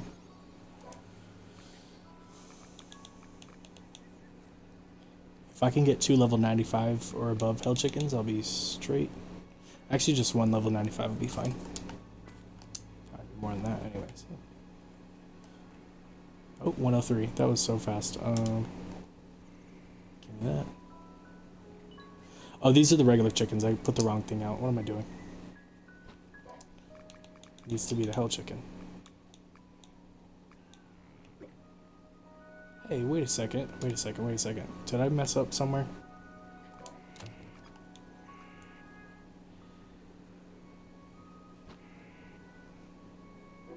What is happening? Oh, there it is. Okay. I was like, wait a second. It doesn't turn from a hell chicken into a regular chicken for breeding. It's just not in the inventory. Okay. I also need to make space. Goodness gracious. Scatterbrain today. Okay. Make sure I'm holding the hell chicken, which I am. There we go. God, that's so big. I don't know what that level was, but whatever. I'll catch 2 of them. 96, that's perfect. Jesus, they're big as shit. I may have to do a separate area for my big animals, because they may not fit very well in this area. Okay, that should be good. Grab 2. Ooh. Oh my god, oh my god. Please stop. Actually, you know what? You guys can keep going, because I need to see what these drop. If it's even worth trying to breed them up. Yes. This is why water works for most animals, because it does a 20% damage each tick, or something like that. Versus the cooking pot does a 20, like flat 20 damage. So it would take forever to kill at level 90 something. And it looks like they're not dropping anything extra. Oh fuck yeah, these are hell chickens that you get on Hell Island. They're just extra big already, and then once they're over level 90, they're just gigantic. And it's looking like they don't drop shit, so this is all waste. I still can't remember why I needed what I needed to check. Whatever, sometimes my scatterbrain just writes stuff down without actually needing it. Okay, I can stop this because this ain't working. Nothing's happening. Nothing good comes out of hell chickens anyways. Come on. Other than that chicken tender thigh meat, or whatever, breast meat. Get up there. Oh my goodness. This is rough. Okay, catch something. Oh, no, caught the chicken.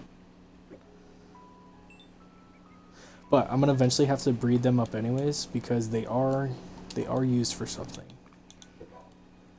So the dog food, which I need to lower Dark Anubises, it takes a caught hell chicken as part of the recipe. So it is technically made into fried chicken at some point. But yeah, it takes a bucket, 3 hot dogs, hell chicken, and I think that's a lieutenant skeleton, which I have. Yeah, it's lieutenant. Cool. So eventually when I need those, I can just breed up a bunch of those things. But for now, what else do I have written down? Hell chicken drops. I must have seen it on a piece of equipment. And I was like, oh, let's just check what they drop. But they don't drop crap, so screw it. Got the wood with the enchantments. So right now, if you wanted to, you could take some stone that you find, like, say, in a volcano. Or you get from, like, the stone golems. Something from the desert, whatever. You can make a glider out of stone and logs. So if you look at the glider I'm wearing, I actually didn't use any stone. I used 4 different types of logs. I used freezing, fire spirit, fire dryad, and snow fairies, all which add to my magic attack. So just to give an example, take this, this, this, this. Okay. Nope. Just gonna put a chest right here just to make it a little easier. Whenever you're making something, make sure the only materials that are in your inventory that you're gonna use. So I know I'm gonna use logs and stone for this, so stone can just stay in there. But I want to add up. So these are 4 different logs. And here, freezing snow fairy. I don't need these. Don't know why I grabbed this. But when you go to make your glider, check how many logs you're gonna need. So it takes 6 stone and 8 logs. So you want to come into your logs and add up to 8 out of these 4. So you do like 2 of this, 2 of this, 2 of these, 2 of these. So that way the total number has a mix of your different ones. So when you go to make it, before you actually click craft, there's a button right underneath the bigger picture where it says detail of enchanting chance. Check that. So when I go to make this, I have a 54% chance to get freezing, a 44% chance to get spring breeze, and so on and so forth. Now I can manipulate the number of logs I'm holding to change these chances. So if I wanted a better chance to get fire demon, I would have, instead of 2 of those logs, I would maybe say 3 or 4, so I could boost fire demon up to like 40%. But it would, you know, lower probably one of these, depending on which ones I switch to. So say I switch, instead of, so this one's a green one. It also matters based on their rarity. So purple is more rare than dark blue, and then it's also more rare than light green. So maybe take away one of these and add 1 more of the fire demon. So give myself a better chance to get the fire demon. So if I could look again, now it's at 31 instead of the 20 something. And this one's a little bit lower. It was at like 44%. So that's how you can kind of manipulate and try to get lucky. So when I go to craft it, hopefully I'll get 4 of the enchantments on there. I got 2, but that's how you do that. And then you would just keep making this over and over and over until you get one that has multiple enchantments on it. And that's how I've been doing this one, and this one, to where eventually you start having armor that all works together. To where like almost everything has something to do with adding to my magic attack. And so over time, as I add more and more equipment, or better equipment, my stats on the right will get better and better and better. So, excuse me, currently I have plus 353 magic attack, and then also added on top 165%. So the more I increase those, the better. And then obviously there's other stuff you can change, like your crit damage, your crit rate, mana regeneration, all that stuff. But because I'm just going for a flat out, like most for magic attack, I don't really want to worry too much about anything else. I've seen some builds where they focus on crit damage and it's really strong as well, so everything's pretty much viable as long as you're working towards becoming stronger. But yeah, that's the basics for like enchanting and making yourself strong. Okay, let's go ahead and put all that stuff back.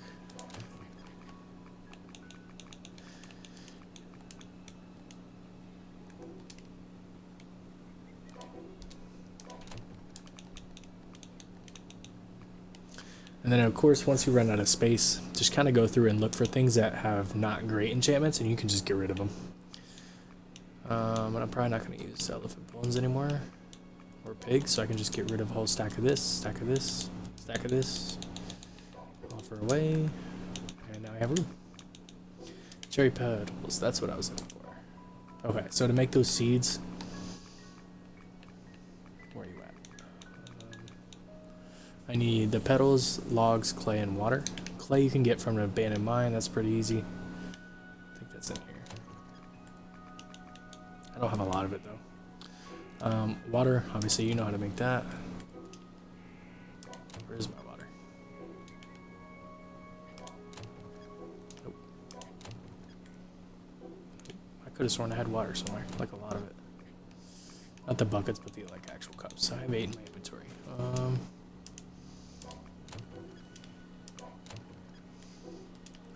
I could have sworn I had like I stacked them somewhere. Oh well, that's not a big deal. Can make some. Honestly, I should probably start turning this stuff into water.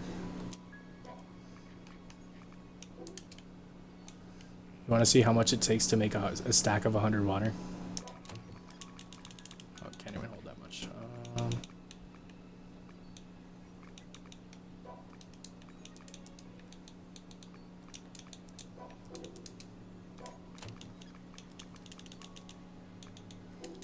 Okay.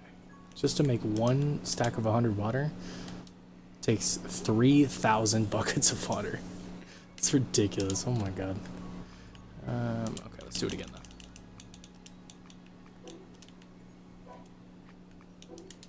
And you need 500 cups of water just to do that one mission to make 5,000 gold. It's ridiculous. I don't know why they made it so many. Should have been 500 gold, which would have been 10 waters. Or 50 waters. But yeah, and those take forever, as you know. Man, I'm really disappointed. I could have sworn I had some water somewhere. Ah, there it is. I just looked right past it. Okay. Clay, straw, I think. Yeah, so the manipulation on the numbers for when you're making armor is really important, because it's how you conserve like some of your better. Like if you only had a little bit of this but a lot of something else, you can kind of work with the numbers a little bit and kind of manipulate it. Doesn't always work though. Like last stream, I was trying to make these things, the iron catalyst, one with the four enchantments that I have on there now. It took me about 40 or 50 tries before I got this one. So it does, sometimes it does take a long time. You just gotta pray to RNGesus. What else am I looking for? Straw. There we go. Okay. Let's make some trees. Why am I what? Oh, logs, not straw.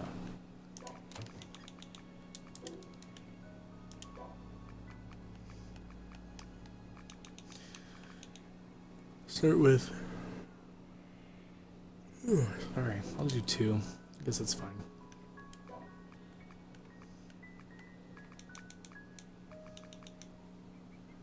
Ooh, acacia trees. Those are cool looking. Yeah, let's do 2 of these as well. Now the cool part about the displays that I use, you don't need to grow the trees, so I don't need to make these nutrition supplements. You can actually just throw them in these things. These things. Semi-transparent sticker thingies. You make them in the furniture workbench out of glass, and you can display items. So if you put the seeds in there, it'll display the fully grown tree. But I need to make a bunch more because I don't think I have many. So go to your furniture workbench. I'll just scroll down one by one so you see exactly where they're at. So it's past all the doorways, past the lighting, past all the fireworks. It's under special furniture. This item right here, item frame, will let you label chests with pictures. This is a really good item. I don't really use them because I know what's in my chest, but if you have a hard time remembering, make these, and you can put like a feather into this item frame and it'll display a feather. It's awesome. You can put them like on top of your chest.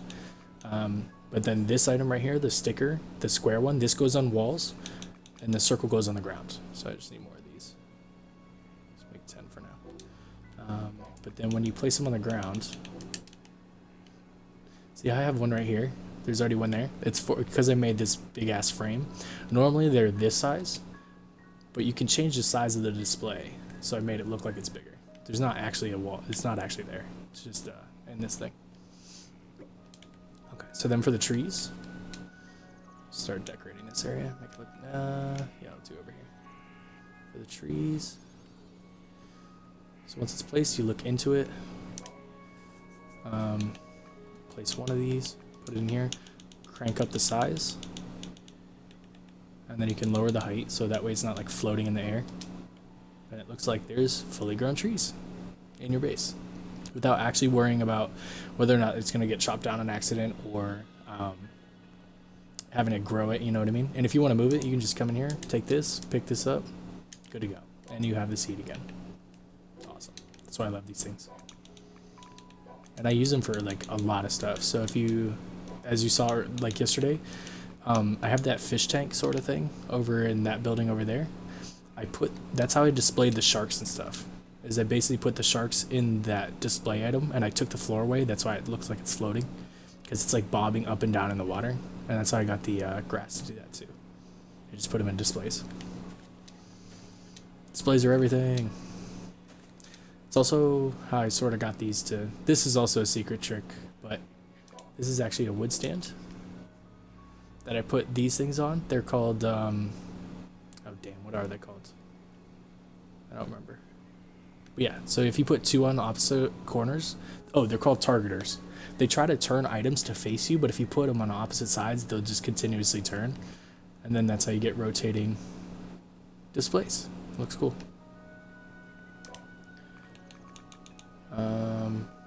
And I use those relics as my displays because they look dope. But you can pretty much display everything. The only thing I wish they would let you display is like actual caught monsters.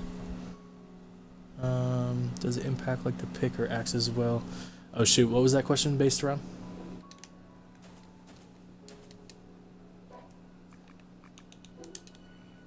Actually, I'm gonna put that tree there though. Looks really good.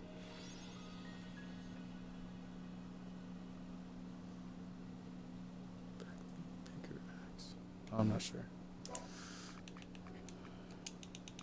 Tree. Now you can make them smaller too, like if you wanted little bushes. Yeah, so if you're trying to make an axe, it still requires materials to make, so you can manipulate that as well. So let me lower this really quick. I do like the look of these. He looks so nice. And that's big as shit. Okay. So when you're making your axe, I usually just buy them from merchants because it's easier that way. But if I go into my workbench, say I want to make a diamond pickaxe, it requires 5 diamond ingots. So I can still go into my ingot chest. Now if I have a bunch of diamond that has really good enchantments on it for attack, because that's what you want to add to a pickaxe is attacking damage, because that's the more damage you do to rocks the better. So wolf is it's got +10, scorching hell is +20 attack, absorbing but yeah, that's basically what you would do. So you know what, let me go ahead and Crimson Dragon, that's a good solid choice. And Mountain Boar, I'm going to save this. I need this for something, so I can't spend that.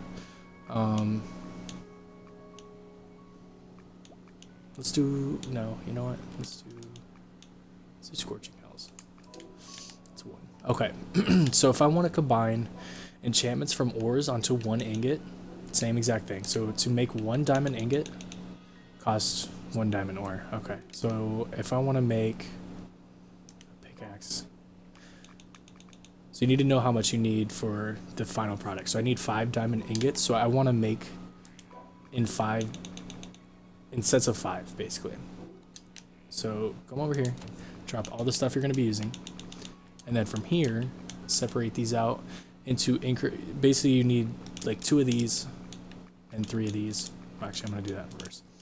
Because this one has crimson, which is a yellow, it's more legendary. It's going to be harder to get it on the ingots. So I want to do 3 and 2. So it's 5 total. Do max, hit your details chance. So I have a 70% chance to get this, 65% chance to get this, and 60% chance to this to get 5 iron ingots with those 3 on there. So that's how you combine things to get them on the iron ingots, or the ingots themselves. And then if I got lucky, which I didn't get crimson, but that's fine. It's still to show you what I mean. So then you come over here. Once you have all the ingots. Then I can come over and make this. Click your details, and because everything has those 2 enchantments on each piece of the diamond ingots, I know for sure this diamond pickaxe will have Dragon Scorching Hells. It's only 2 enchantments, but it's actually better than what I'm holding. So now when I hold this, like say I put this on, this is what I was using, my attack is at 423. When I equip this, it's now at 471. So it does affect your equipment as well. So let me come over here to this rock, swing once, 122. If I put on the other axe that wasn't as good, 116. See? So the more damage you do, the better off you're going to be, especially if you're trying to break bedrocks. You want to have as much damage output as you can get. So that's why I'm also working on an attack build at the same time as I'm doing a magic build, because I have plans for bedrocks later. I need to break them and make them into bauxite and other stuff. So this is my current attack build. Okay, so this is the mask I'm using, amulet, other thing. Oops. This armor, and this glider. So this is my current attack build. It's only got 1500 attack, but what I can do is reset my skills. Go to my skills really quick. Let's see what you're asking as well. Yeah, and then once you get your diamond pickaxe, you'll be fine. But what I'll do is I still have my free reset. Once I do reset, I'm gonna come to combat and get Battle Hymn, Backwater Formation, Berserk as my damage buffing attacks, and then probably whatever there's some in here that'll boost my attack as well, their passive abilities. But I'll have to look through them. And then there's a couple in living that I need to get, so Gatherer's Frenzy, as well as Miner's Quick Work and Sense of Miner. And these, on top of my high attack, will let me do just ridiculous amounts of damage to this, so that eventually I can break this. But see how I went from like 170 damage to like 400 just by changing my armor? That's really good. So eventually I'll be able to break these completely and make artificial bedrocks and replace them with the ones I want. But for now I don't have a very good build on it yet. Because 1500 attack's not very good. But that's fine, I'll get there.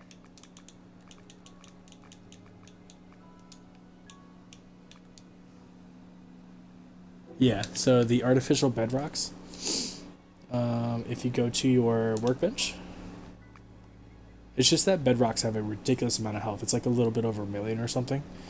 So it just takes a lot of damage to break them. So in your workbench, these are all the artificial bedrocks you can create yourself.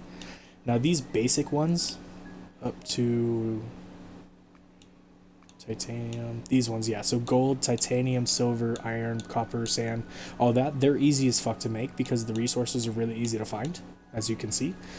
These ones down here, the rare ones, this is where it gets a little harder because it requires meteorite fragments, and those are pure random chance to drop.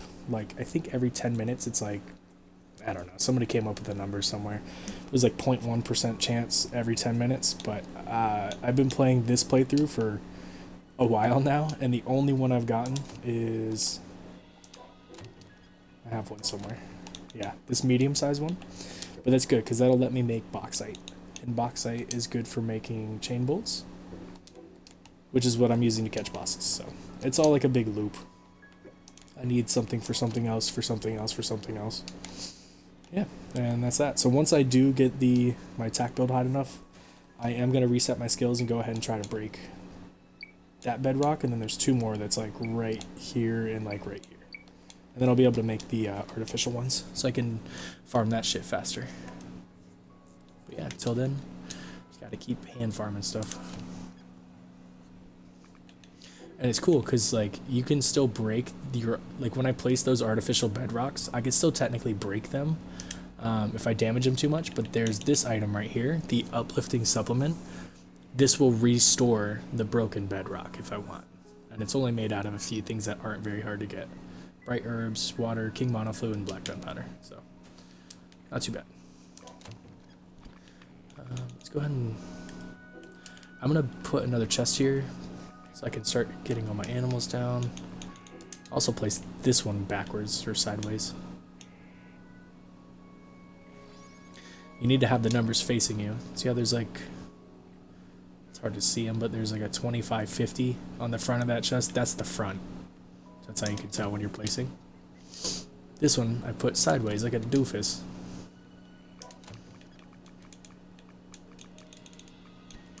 But I always keep at least a couple chests nearby my pet management machine.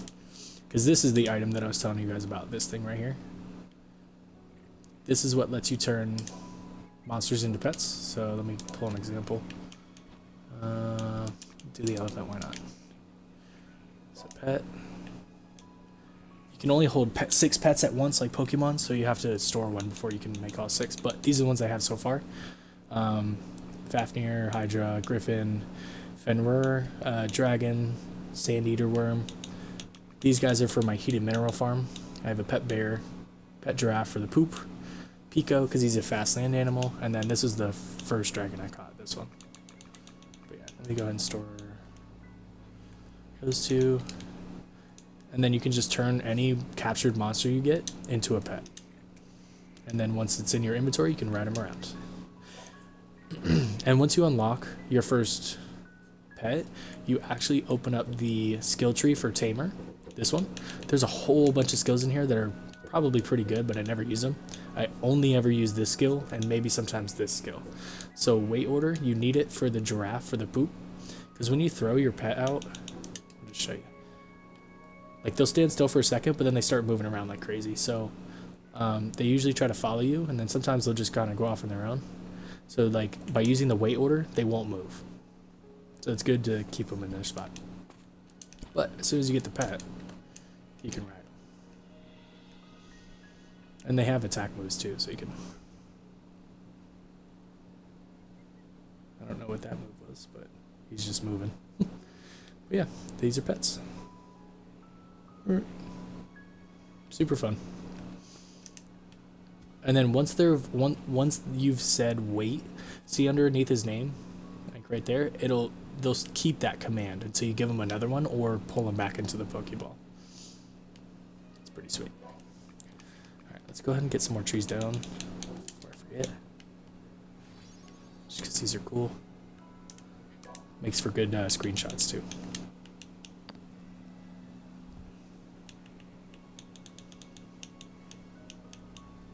So the reason I lower the model, because if I don't, it looks like it's floating. So you can like lower it. You can change like the rotation of it. So I'll just show you what this is. Oh, this just turns it left and right. You can make upside down trees if you want. Sideways trees. All that good stuff. If you ever get it kind of messed up and it's like all over the place, you can just take it out, pick this up, replace it, and it resets all the stuff. So it looks normal again. But that's fun. The displays are really fun to mess around with. There we go. Yeah, looks pretty good. And so that way they're not facing... Oh, they're not facing the same way. Never mind. They're good. Yeah, it's good enough. I'm going to put more trees right here.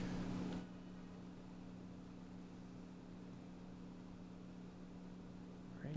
No, I should put them back here. Okay, it's 4 squares over. Okay. 1, 2, 3, 4. Put it here. Yeah, sweet. I like to be really symmetrical with stuff, if you couldn't tell. And these trees look really cool. The cashew trees. Or however you say it. Yeah, they look like desert trees. They're sick. And these ones actually have roots, which I really, really like. Because it looks like they're real trees. Those ones don't, for some reason. So I always thought that was cool.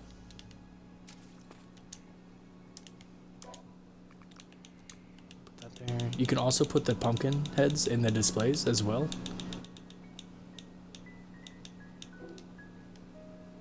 Good enough, that looks cool. To where you can make the pumpkins look big as shit. So let's go ahead and just put a couple down right here. Why not?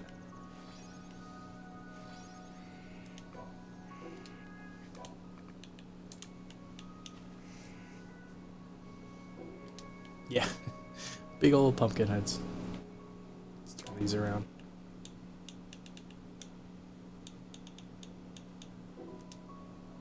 Right? 80. Oh, I need to go 180. Or negative 180. Height, lower them down. I think negative 1 puts them right on the ground, so negative 0.9 is not. Come on, Xbox. There we go. Perfect. Now it's just now barely grazing the ground. Sweet. I think you can... If you actually place the pumpkin, you could like turn it on so it would be glowing, but I don't have that. There we go. Getting started on making it look good. Actually, let's go ahead and turn this side. Does it look kind of weird like that?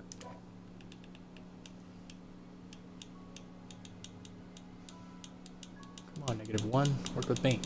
There we go. Put this at 180. Now it's completely the opposite direction. There we go. Good. Sweet. Starting to look cool. I'll probably end up placing these somewhere else. So these things are the gacha prisms. So the gacha coins that you end up finding from like chests and dungeons and stuff, you can throw them in those and you'll get random items from them. So I'll show you that super quick. Just take that stack, why not? So you want to place them face to face like that, because when you throw a coin in the middle, you want to look a little bit to the left. It'll activate both, and then it gives you 2 of the gacha prisms. These things. When you throw them on the ground, random item. Sometimes they'll have some decent stuff, sometimes they're really crappy. So early game, it's good because it'll give you some weapons you normally wouldn't have access to, but I don't really use it until late game, but or at all, if I end up finding the stuff I end up needing. What else can I do? Okay, do that. Let's put our attack build away. Excuse me. That can't be right. There's more than that. This one. This one. That's right. Headpiece, glider, chest piece, 2 accessories, auxiliary. Don't need... And then the weapons are the only things I'm missing. Okay. Oh, you know what? That's the other thing I was thinking about. I'm going to eventually need to make this thing for that as well, because when you're holding, so say I'm thinking about my attack build right now, so say I'm holding this, I still needed equipment for my auxiliary slot, so I need to make, where is it, here,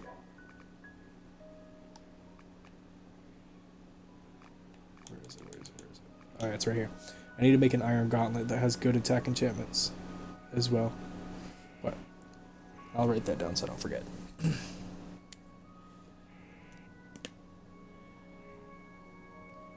Gauntlets. Okay.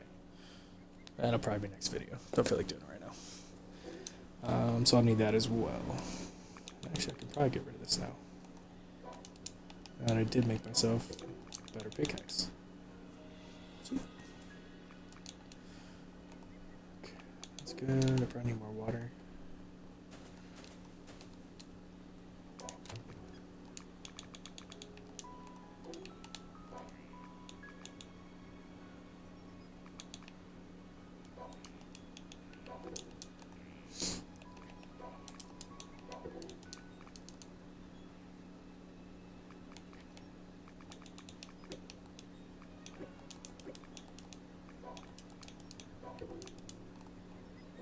Okay.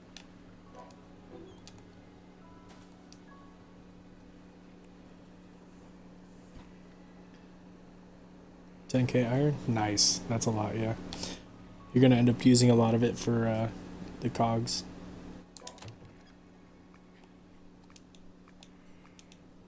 And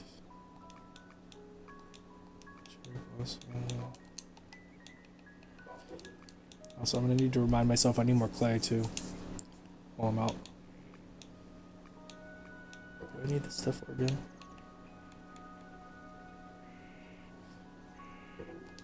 Let's start keeping this because that actually looks like a sick weapon to display. Let's put that in here.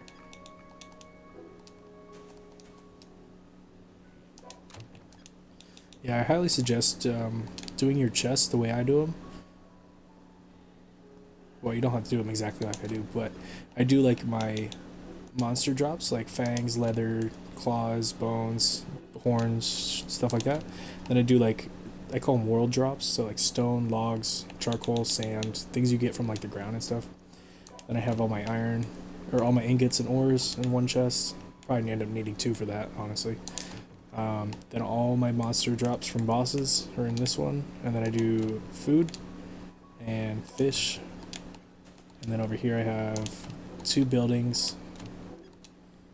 And then this one's just high-end stuff or stuff I don't have a use for yet. And then my blueprints that I've already unlocked. This one's just full of batteries and elemental dust that I still haven't used. And then random other storage. But yeah, that's mostly what you're going to be categorizing your stuff as. Because it's kind of how the game goes as well. Because when you sort your inventory, it kind of does it like that. What am I holding?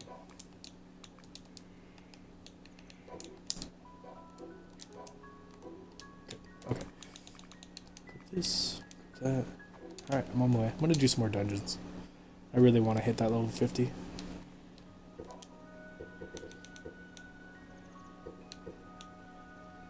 Reaper F6 minus. Yeah, I'll just leave that. That's fine. Plenty of other islands to find other things. Auto sort. There is an auto sort. Oh, are you talking like you hit one button and everything from your inventory automatically goes to the correct chest? Yeah, I wish there was that. I mean, you could set something up like that, but that is so much work. Because there's item sorters in the game. You know, let me just go back to base and show you that stuff. One piece. Yeah, you can auto sort your inventory. If you pull up your buttons operations, it'll show you. So if I go to my inventory really quick, look in the bottom left of the screen. See where it says operation list? That's what I was showing you the other day. And third down from the top, it says sort. I gotta click in my left stick. So everything is already sorted, so let me go ahead and mix some stuff up.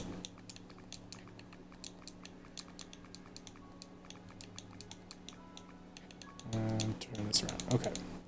So when I press that one button, it auto sorts everything. So everything sort of goes where it's. So you know what? Here, I'll show you on here. Oh yeah, you got it. Okay. But yeah, see how like all the iron is put together? Because the sorting puts all the things that go together, and it also sort of does it by the enchantment as well. So see how this is just regular iron. This says mixed. This is iron. 1 stack of dangerous. All this, and yeah, these 4 stacks are all just dangerous iron.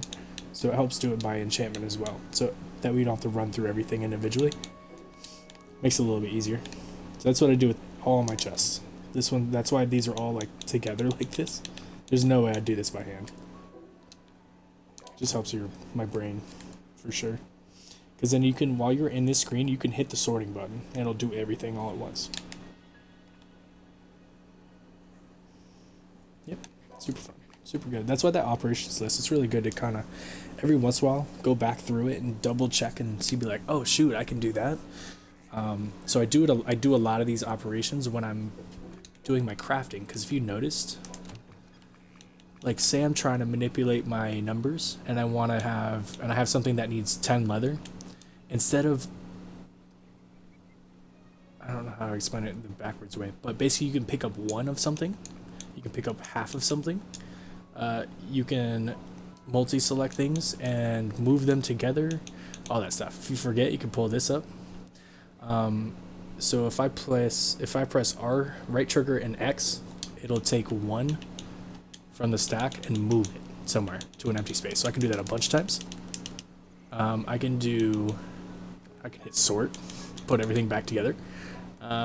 What else? I can drop a stack, so if I drop 1 stack, it'll drop 1 square out of the 4. It'll move one stack if I need it.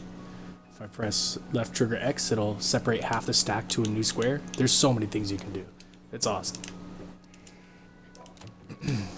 Move a whole stack, multi-select. You can click and drag. So if I want to do all this food into this chest, you can just click, drag, highlight everything, and then press X, moves everything. Or you can just take everything. Move that stuff back. Yeah, let's move all that. Yeah, so like those button operations are super important to making your gameplay just faster. Because if you probably haven't noticed by now, you're probably... Wait a second, why are my trees so damn low? You're going to spend a lot of time just in your inventory. What the hell happened?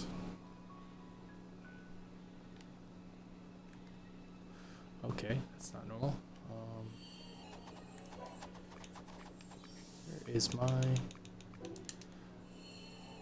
Oh, jeez. I keep forgetting I have to unequip my staff before I can use my offhand. Okay, it seems that they fell through the ground, so I can just pull this. What the heck? Okay, I don't know what happened here. So normally the display is when they're in the water, they bob up and down to where you can touch them. So I think maybe this, I'll just have to travel back. That's weird. Whatever. Yep, once again, the game's not perfect, so loves to mess up every once in a while. Alright, so this is the exact same kind of island I was just on for my home base, so I know that there's 2 dungeons. There's like one right behind this little building right here. So like right about here, and then there's another one like right here. So let's go here first. And if I was smart, I would have just built a freaking helicopter. I'll do that when I get back. It's on my checklist too. I want to build like a nice little helipad area and then have like 20 helicopters made, so that way I could just grab and go if I get, in case I forget to pick one up. Level 70 chickens. Who would have guessed? Yeah, so apparently the max level for monsters is like 250 something, so level 70s are too high. Banded mine, what did I say I needed in here? Other than aluminium. Clay, that's right. So I can make some more tree displays.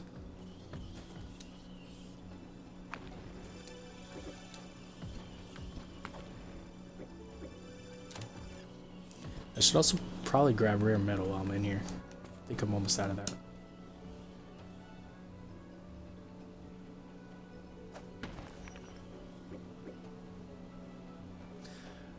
Oh yeah, you ain't lying, bro. So sometimes it seems like it's not worth it, but it definitely is.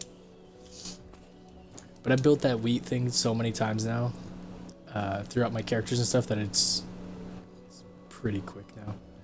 Once you get the ideas behind like the different techniques I'm using, it becomes like second nature. Like the having absorbers work through floors, stacking stuff, you know, craft connectors, all that stuff. Once you get the hang of all that, it goes by really quick. You'll be setting up automations for everything. Shoot. You know what? After I get back from doing these 5 dungeons, I'll show you something nice. I'll show you my first character and the build I had for that one.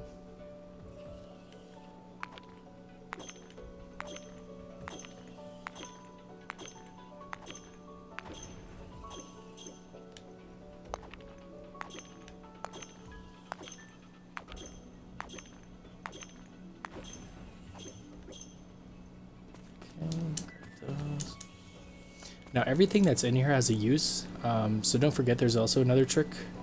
If you ever pick something up, you're not sure what to do with it. Like say you don't know what the rare metal's for. If you look in the bottom left or bottom right of the screen where it says details and it has a little magnifying glass, on Xbox it's my like select button. I don't know what it is for PC. This page tells you where that item came from on the left side, like how to get it, and the right side's where what you can use with it, just in case you didn't know. Right, it's really useful anytime you pick up something you've never seen before. You can just check it out and be like, oh, that's used for making a shitty helmet or what have you. Ooh. Multi-hits. I wish you could dual wield pickaxes. That'd be so sick. I don't think you can though.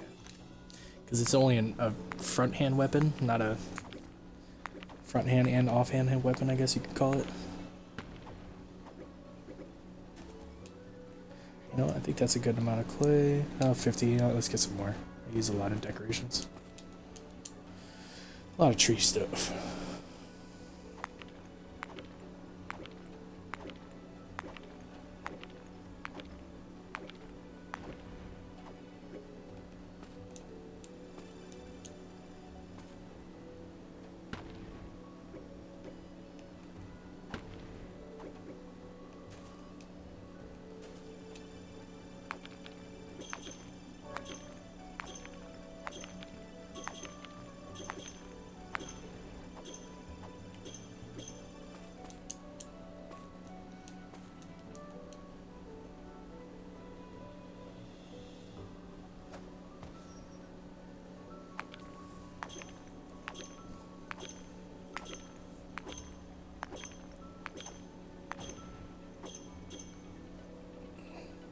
So earlier today I was thinking about possibly doing a small series on this game for Craftopia of like how to set up quicker ways to get things.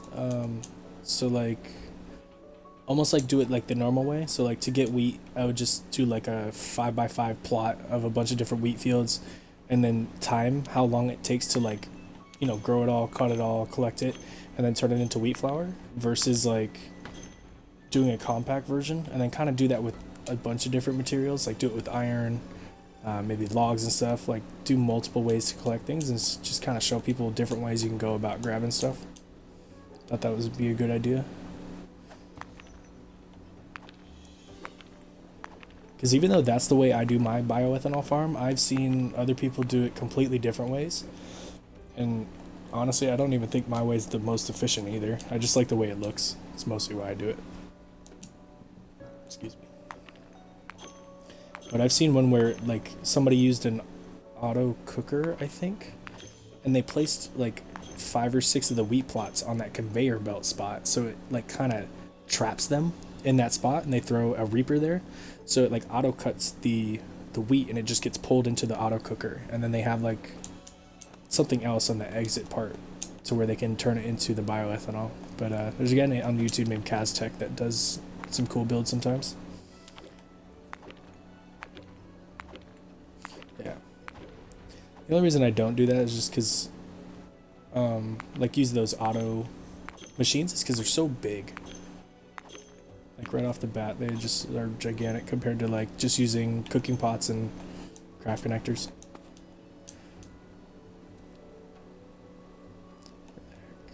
Where am I?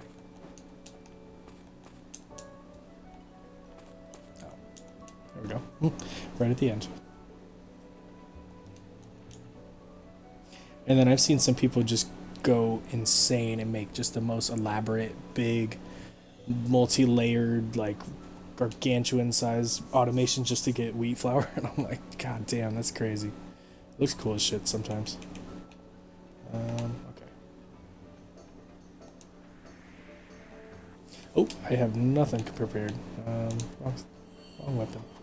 This thing's a level 92, so it's not like he's a pushover. Can't summon meteors here? No wonder I don't use that spell. Can't use it anywhere.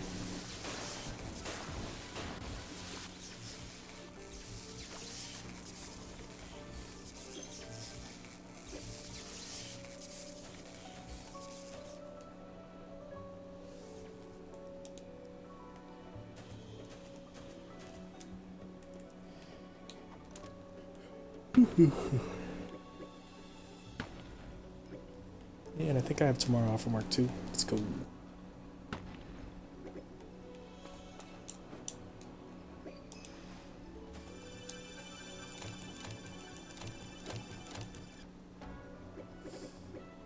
Yeah, most of the weapons you end up getting rid of anyways, so I wouldn't be too worried about holding on to them. So it's basically whatever weapon you have that is strongest, equip that one, and just offer the rest. For me, I'm holding the second best staff in the game, so the other one is only made by killing Fafnir and getting one of his scales. So I know I can basically offer everything else up without getting rid of something good. Alright, where is this other one? It's over here. Because it's better off that those swords you're not using are giving you small stat boost than just doing nothing sitting in a chest. Oh, there it is. Pull the pin trial beginner. Oh, yes. I can touch the lava. Let's go. Oh, man, he touched the butt. Alright, let's go and... Come on, open the door. You can also catch her and put her in machines. But I'm too nice, I don't do that.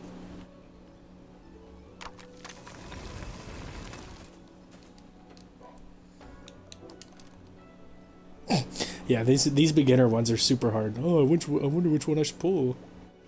I did equip arrows.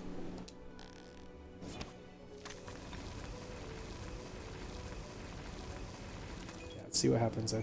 I'm pretty sure the dungeon lava is completely an insta kill. So, yep, one hit. God damn, that hit so hard. Okay, I had just respawned back at the beginning of the... Oh my god, I lost 9 million gold. Fuck, it's so much money. It's okay, I get it back quick. For science, let's go. But it's good to know that dungeon lava is insta-kill, because you can use it for automations as well. So if you're trying to automate killing like really high level monsters and they seem to not be dying fast enough in the water, you can just set it up in the dungeon instead and then they'll insta die. I've done that before. Because on the harder difficulties, enemy health goes up by a lot, so when you start trying to farm like crocodiles or something, their health is so much that it just like, it doesn't work in cooking pots, so you need the dungeon lava. I have a playthrough of me doing that. Okay, get rid of this one. Keep that one. Get rid of that one. And that one.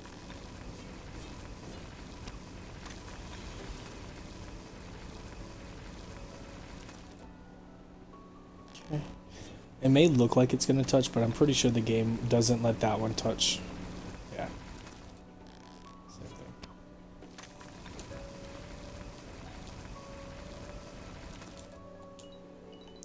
There we go.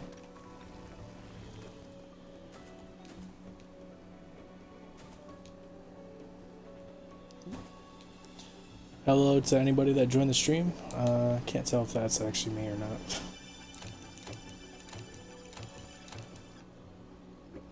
Hey, lightsaber. Yeah, I used my first character. I used lightsabers for a long time. Yeah, they were so much fun.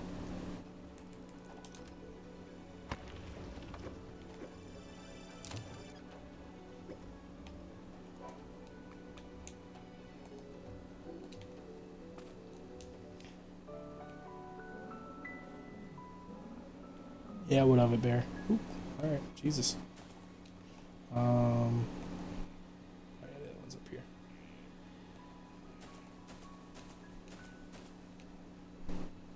Oops. Oh, you can also catch a Cyclops, but he's a field boss, so you have to use chain bolts on him. Look at that ugly bitch. God damn, bro. They made him look really bad. He's like both fat and like ripped as shit. Look, he's got like 6-pack abs, but like a giant beer belly. What is that? They're like, look, it's Americans. He has that one move, just the I-beam. Dead.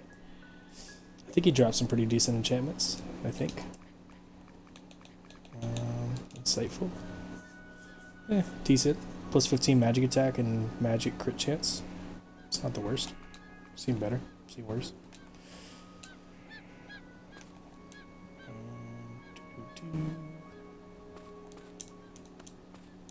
Also, once you start getting to higher level islands, don't worry too much about hoarding the ingots that are like past obsidian, because there's some that still don't have a use yet, like adamantine and palladium. They don't have anything yet for the game. Those is going to be in future release updates, so I wouldn't worry about those. What's up, Azimi? How you doing?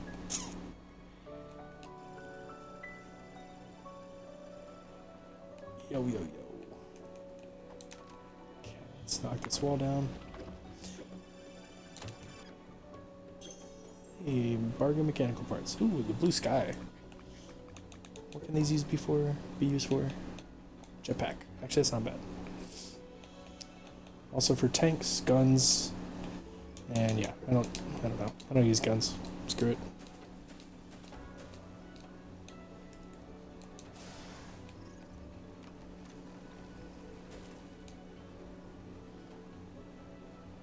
Alright, let's see what's in this one. I've already found the Reaper, so the only other one that I would really even care about in the Dungeon of Islands is the Executioner guy for my axe build, or my attack build.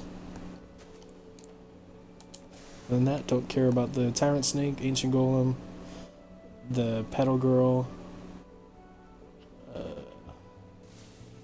Dragon I can probably stop farming now. Oh, forgot.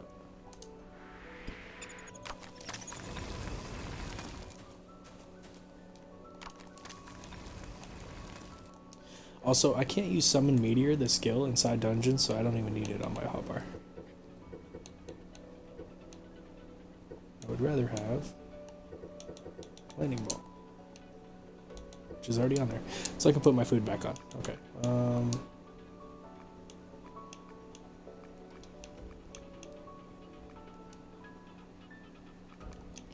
Oh, where's my magic attack? There we go. Alright.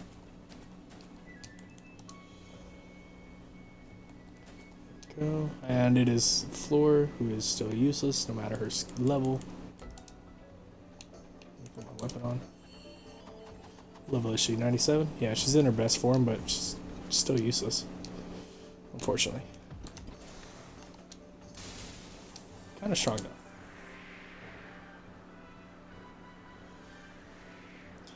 There we go. Freeze her, hit her in the head. Dead. Hey, she looks like Mr. Freeze's wife from Batman. Like how she's always like in a tank of water or something. Mr. Freeze. I love how he always had like this corniest freaking lines. Take a chill pill. You need to cool off. Stock? Alright, I must already have that.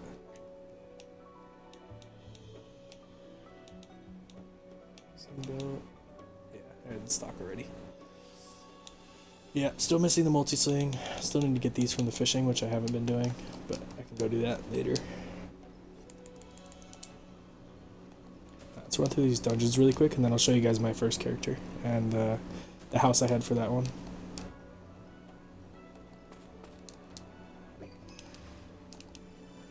Oh shit. So I have a staff that has more attack and magic attack than any other weapon with good enchantments. Quit my overall mind. Is there a reason for that? Yeah, because when you're holding the staff, you're only gaining. So this one has 898. I'm only gaining that much. When you're holding two swords, even if the swords are, say, they're 500 each. Let's say you have, okay, let's just use these. Pretend these have a better attack. When you're holding both, it adds both. So this is taking effect, and then this is also taking into effect. So you're gaining all the enchantments for these, and all the enchantments for these, plus the base attack and magic for both. So that's how that works. And so that's probably why you're gaining more for when you're holding both. Now, the drawback for when you're dual wielding, my skill power is taking a huge hit for magic skills. I'm doing way less damage than if I was just using a staff. So if I'm holding a staff, well, you can't really tell because there's no damage happening, but the game doesn't tell you, but you take a 40% skill damage reduction when you're dual wielding swords versus when you're holding anything else. So if you're going to go mage route, just go staff. Even if you holding the two swords gives you more attack or more magic, just stick with the staffs for now. Also, when you're holding a staff, if you do the left click, I don't know what it is on PC, but for me, instead of doing my main attack, if I do my offhand attack, I do a buff skill. And this buff skill is very strong. So it's worth it to do just straight up staffs if you're a magic user. And then just, if you're swords, just stick with swords. Either dual wielding or katana. Or honestly two-handed. They're all viable. But if you're going to be a magic user, don't dual wield swords. Even if there's swords that give you a lot of magic attack. Because like the blue rose swords are really good for magic attack, but when you're dual wielding, it's not worth it. Now, if you were using a single-handed sword and a shield, that's doable. Or, like say this, lightsaber has almost 400 magic attack. Doing this, plus the magic catalyst, that's viable as well. So I'm still technically using a one-handed sword, but I'm gaining a bunch of magic attack. Up until about mid-game and closer to end-game, you can pretty much do whatever you want. It's then, once you start facing stuff that's over level 90 and stuff, that's where you really want to start focusing on making sure you have a decent build with good enchantments, you know, stuff like that. Stuff that works together. But up until then, you can pretty much roll with anything, as long as you have some good dodging skills. And you can fight bosses for a long time, you can chip away at their health. Because most of the bosses, their attacks are pretty easily avoided. So a lot of them you can cheese even at low levels. Alright, I think there's another cave dungeon somewhere over here. I'm always running out of stamina. That's why I always give myself a few points of stamina, because one bar is just not enough. Especially if you travel a lot.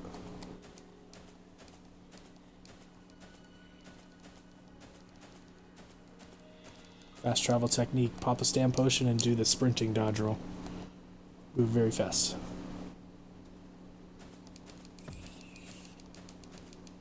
Almost right now.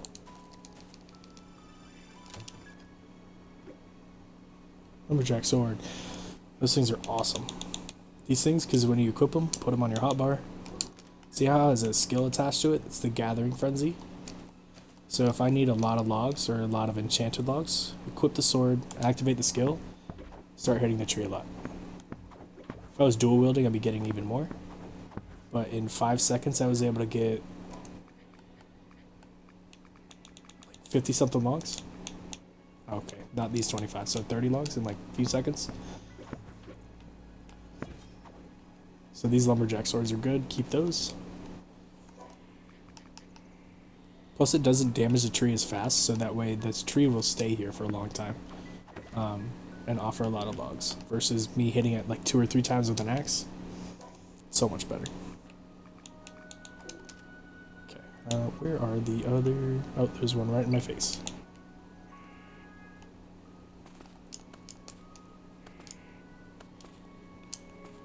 Okay. You know what? I'm gonna start not doing these dungeons because I already found the Reaper. Actually, you know what? I need to find the Executioner still, so I need to run it. Once I find the Executioner, the only other bosses I really need to farm are going to be the Griffin and the Sandworm, basically. And maybe the King Mono. So he's got some good critical chance enchantments I can put on my armor. So I might want to put some of his stuff on there.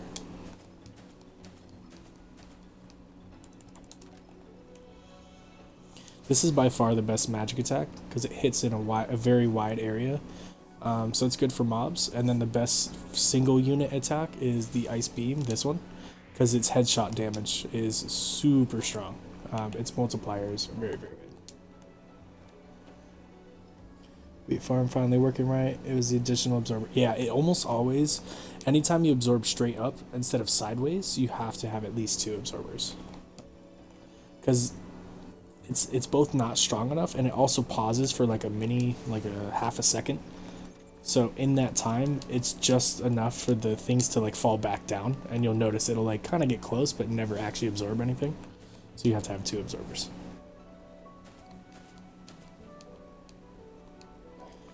I'm also wearing arrows. There we go.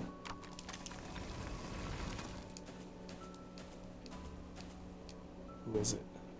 That's the pedal girl. That was the wrong move. Need to do this. This.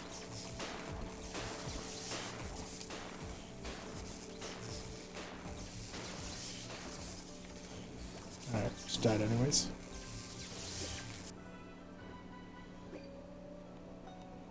Oh, you know what? Fully blooming. Let me check what that is.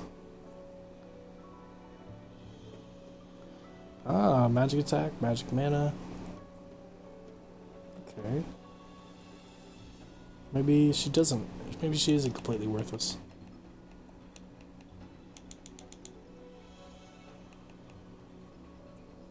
I'm also on the lookout for anything I can make into a hat with, or a headpiece, because my helmet is one of the few spots that has one enchantment, so... Okay. I'm constantly on the lookout for stuff that I can turn blossoming. Maybe that's a decent... Maybe I was talking shit about it wrong the whole time. Magic attack, so maybe fully blooming isn't too bad.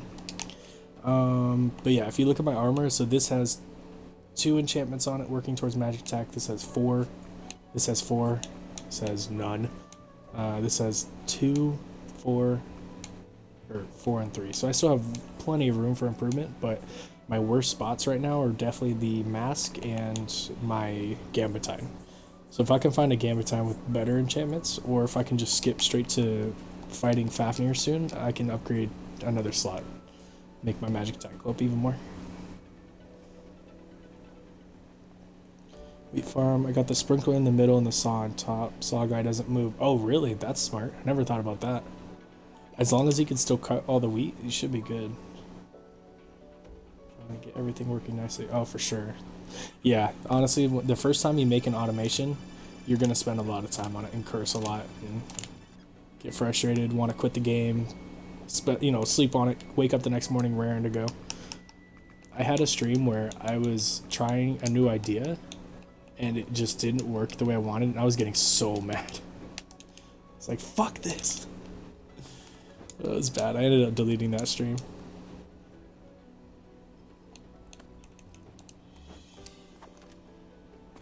But once you get it working like 100%, like pretty much, nothing is wasted and everything's working correctly, it feels so good. It feels so accomplished. Until you turn around and something breaks and you're like, what the fuck? I just spent so long fixing that. Alright, 1, 2, 3, 4. I think there's another one this way.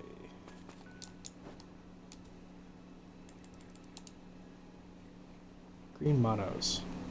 Yeah, so instead of catching low level ones, if you just come levels here and catch level 70s and stuff, they'll heal pretty much everything. I don't think I've ever had to go above level 70 on monos for healing factor. Alright.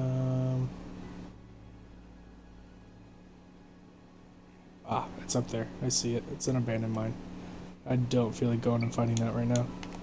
So I'm just gonna call this one done. Toma. Okay. Level 48.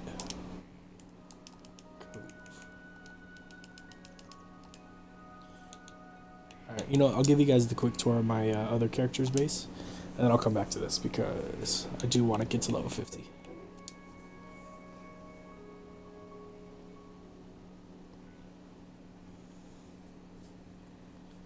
Yeah, and then the other fun part about automations is eventually you won't need it anymore because you'll have, it's still doing this. This is not good.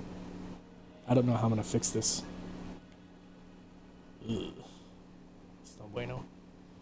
Now I don't know how.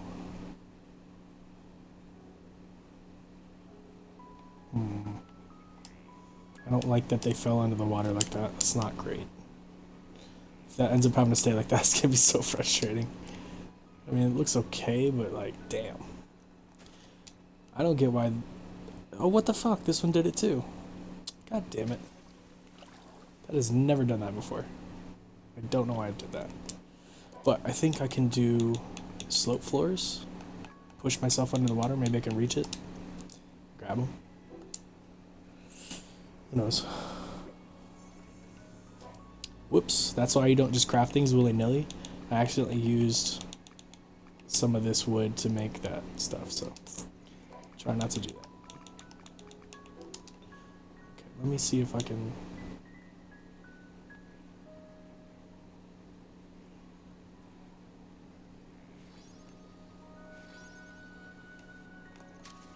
swim under or something. Nope. Damn, I need to be able to reach that so I can like pick it up.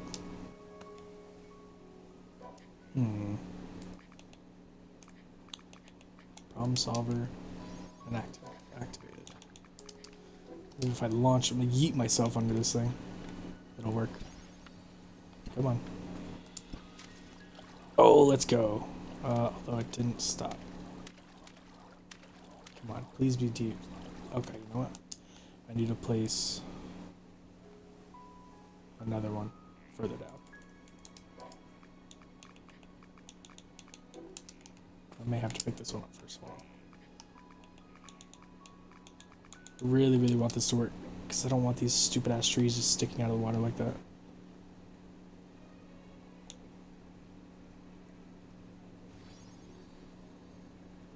Yeah, no. Wrong spot completely.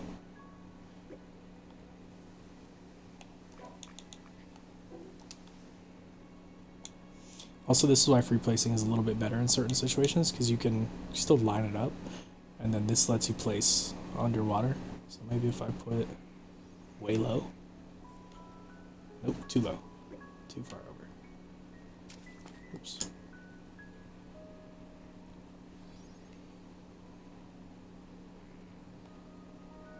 Maybe I need to do it over here as well.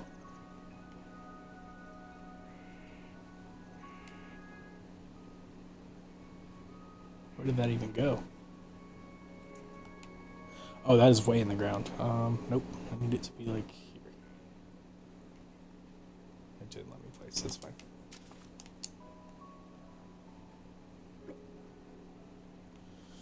Okay, let's grab this. I don't even know if any of this is gonna work, but I really hope it does. And if it does, I'm gonna have to do it over on those two as well. This is annoying. Oh, now I gotta move this forward.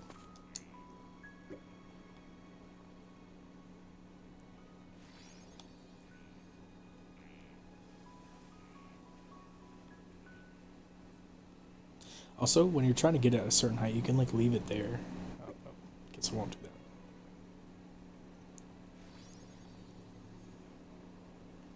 That should be better. Okay.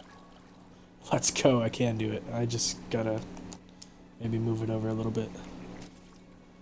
Good old ingenuity. Alright, let my momentum run out. Nope. Oh, okay. I gotta do it right in front of it. Okay. I just gotta move all this stuff over.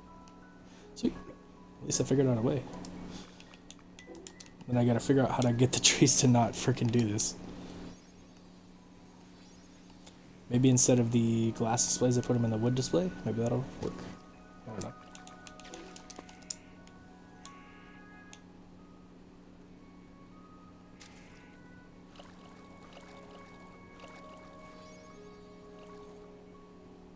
Perfect.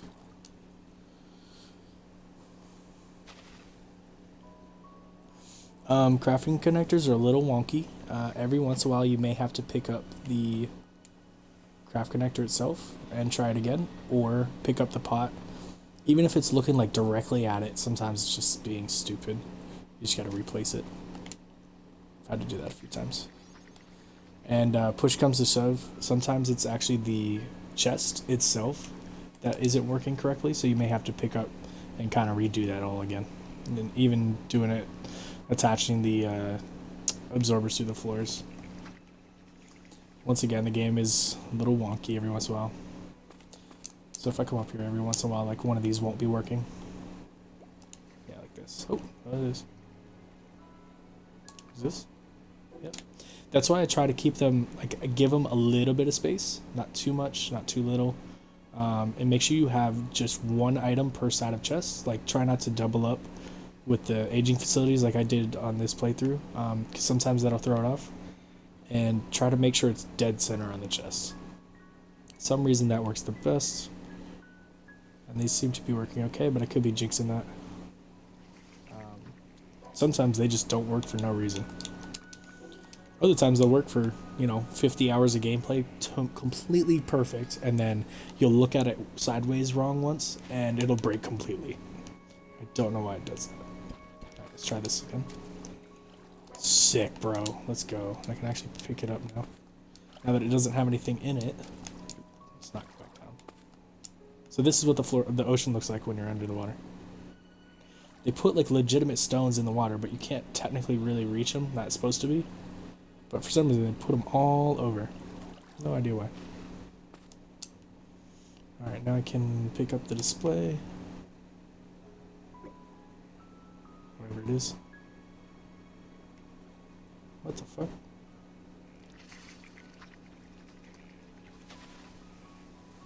So it's just not anywhere? I didn't pick it up.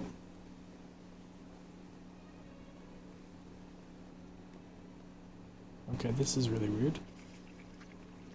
I should be able to, like, see it. Oh well, whatever. Lost cause.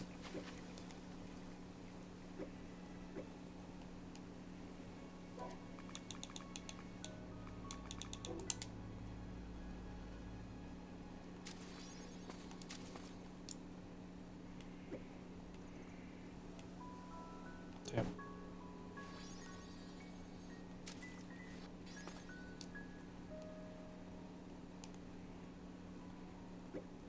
I might have the wood floors, but don't care. Okay, now I gotta do it on this and this.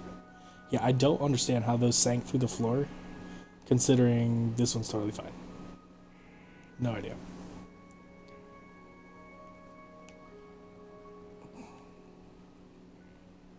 Yeah, see, I can see the semi-transparent there. The other one I couldn't. Once I pulled the tree out, it wasn't there anymore. Almost like it sank through the ocean floor. It's weird. No clue. Alright, let's do this.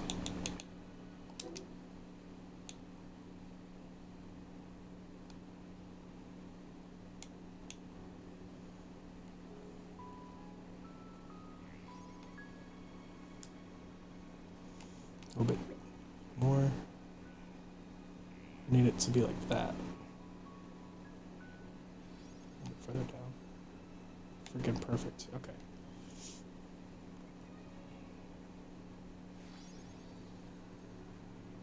Dude, I think I lined... Nope, did not line that up perfect. Shit. Yeah, you're gonna end up doing this a lot with this game, where like you end up fixing something a few times. It's a little frustrating, but that's the other thing, is once you fix something 2 or 3 times, you get really good at being able to figure out what's wrong with it. Just by looking at it, you'd be like, oh, okay, I know what I need to replace, or I need to pick this up and put it somewhere better, or whatever. Like if I saw over here, like the one thing I have noticed about my potion farm is that they love to get stuck underneath the table, because the table will shoot it out, it'll hit this glass wall and then bounce back a little bit, and then it'll just be stuck here.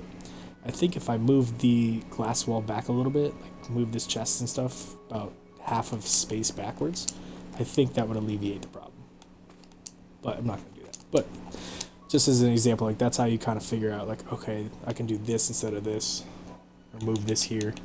That's how I figured out earlier the tip with having your droppers be as low as they can be. It's because I noticed they would always shoot like over the top of the chest. So I figured out over time, like if you have them real low, that helps as well. All kinds of tricks. Okay, you're counting as if this tree is actually here. That's some bullcrap. Alright, that's fine. Don't need that. Just put this here. Still should shoot me under the water pretty well. Yeah. No, I wanted to stay down here. Swim. Swim, you bastard. There we go. Got the thing. I don't think you can drown, though, so you're good by staying underwater. Alright, this is really annoying, but I'm glad I can get these out and fix these. I'm not going to put them back up. I'm gonna test this off stream so that way I don't mess up my base again. Put this down.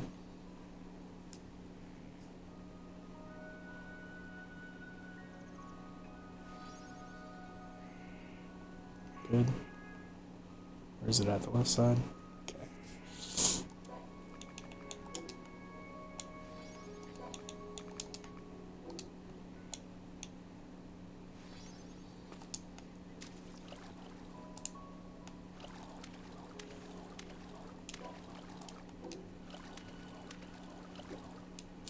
Damn. No, no, no, no, no, no. Fuck. Now I can't get that damn thing. Oh well. Did I just see it? I just saw it. It's floating. That's why I can't see it over here. It's moving now. Okay. I think I just saw it.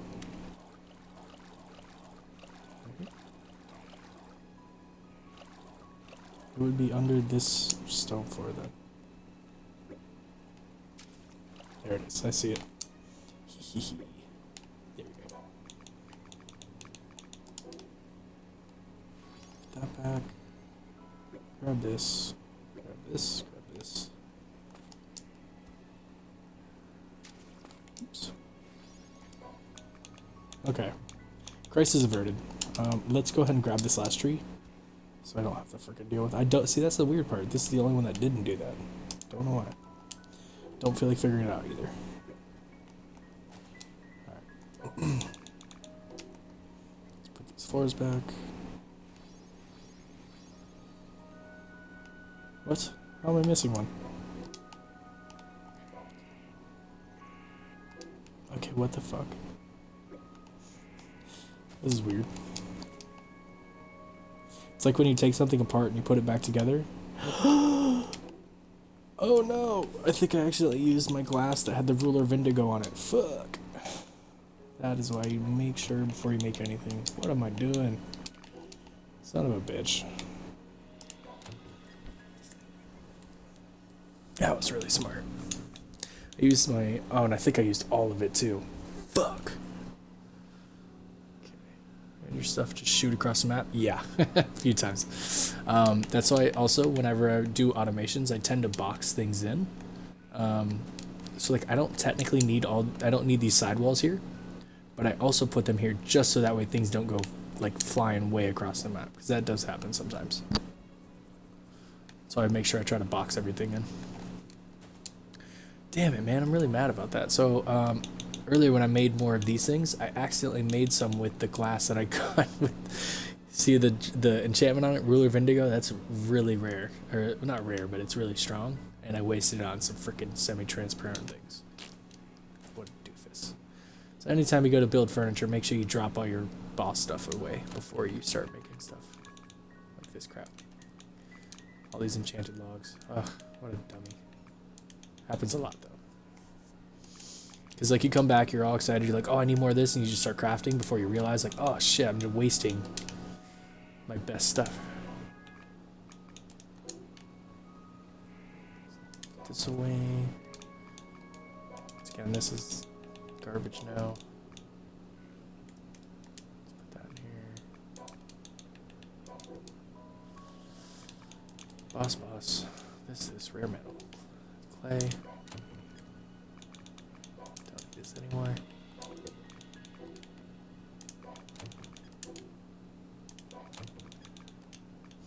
This is where I wish I had a mouse and keyboard. Having to like, click a million times, like, it's so annoying. Oh, I should probably put that with the boss drops.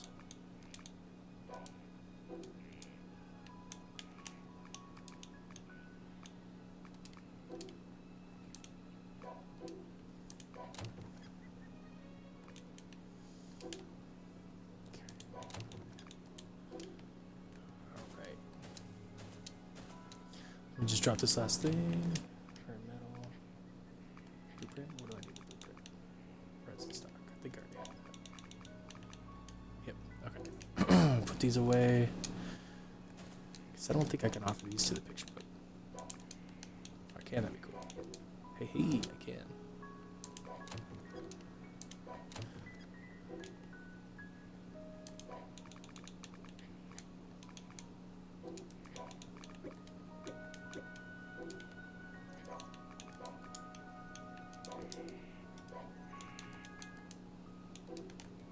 Oh, also, what I was saying earlier about adding enchantments to like your food.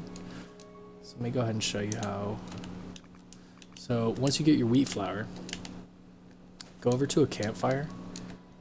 I don't think I have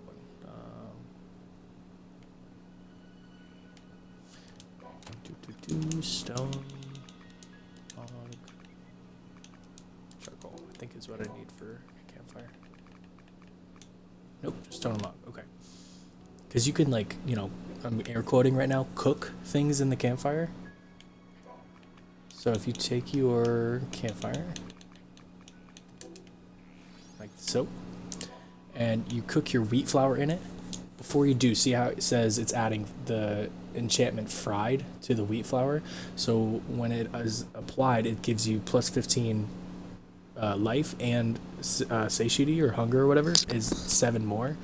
So go ahead and cook that, and then you take this fried wheat flour and add eggs with good enchantments on it. So I caught a cassowary. It's like a big bird. So he produces. Where's my cassowary?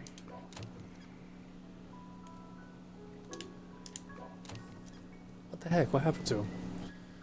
Oh, that's right. I never actually caught him. I accidentally killed him. Okay, anyways. But there's a monster called a cassowary. It's a big bird. It's like an ostrich. The cassowary enchantment on the eggs, when you add it with the fried wheat flour. Let me make sure I got some eggs on me. I don't. Got a bunch in here.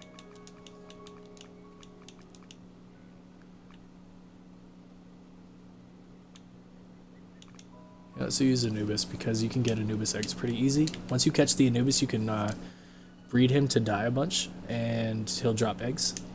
So if I come in here and make bread from that wheat flour, I can get that fried enchantment on the bread. So craft. So now I have fried bread. And if I come down to the sandwiches, it takes 1 bread, 1 egg. If I go to the detail enchant, I can have Anubis fried sandwiches. Hopefully I got both. Just Anubis, whatever. But that's how you can eventually make, especially early game, you can make some really good sandwiches. So now anytime I eat this sandwich, see my attack is at 109. Why did that not take effect? Oh, because I already had some other food already activated. But if I had ate that sandwich, it would have added the attack, the magic attack, all that other stuff. So you can potentially make yourself some pretty good food early game. By just simply cooking some stuff differently, using eggs with different enchantments. So some other eggs you would possibly get, like from werewolves. So this would be good for attack because the werewolf enchantment gives you plus 10 attack. King Mono's is good because they drop eggs that have Splendid and King Mono, and both of which are good for attack and magic attack. Lucky Pagora, so like pretty much anything you can get from eggs you can combine. And this is how you can make some good high-end food too. So if I go down to, yeah, Anubis fried sandwiches. Yeah. So if I go down all the way to like this stuff is made from some really high-end things. But if I wanted to make some really good enchanted food, what would be a good example? So like this one, because it needs eggs, it needs rice, vinegar, crab, seaweed. You can get rice from seeds, like growing on here.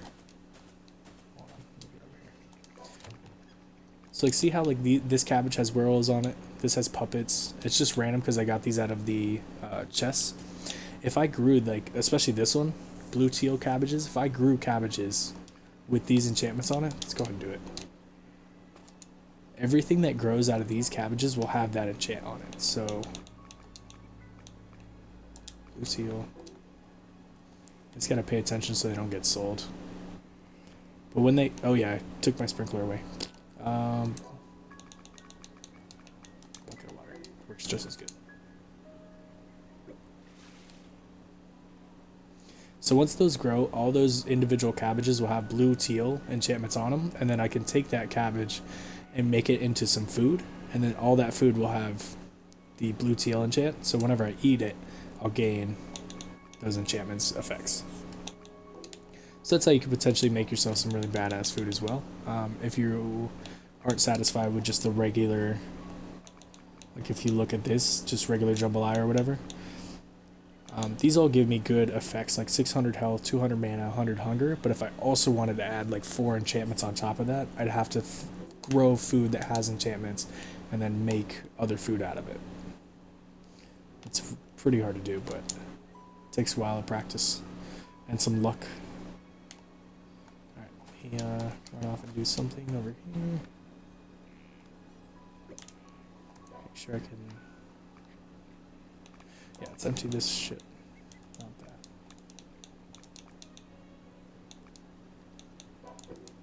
Also, see how this has like a little lock symbol on the top left of the picture? You can lock items so you don't accidentally get rid of them. So under operations, it should be lock, unlock item. It's like the 6th or 7th down. For Xbox, it's left trigger, right trigger, left click. So if I didn't want to lose a sword, just lock it. So that way, even if I highlighted it, it wouldn't let me offer, which is nice. Sort. Cool. Alright, let me just grab these cabbages and show you what I mean by all the enchantments, and then I'll show you my other character stuff.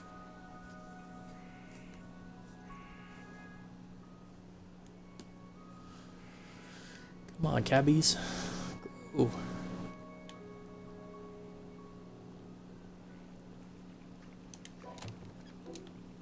Yeah, see how slow these are freaking going? Goddamn.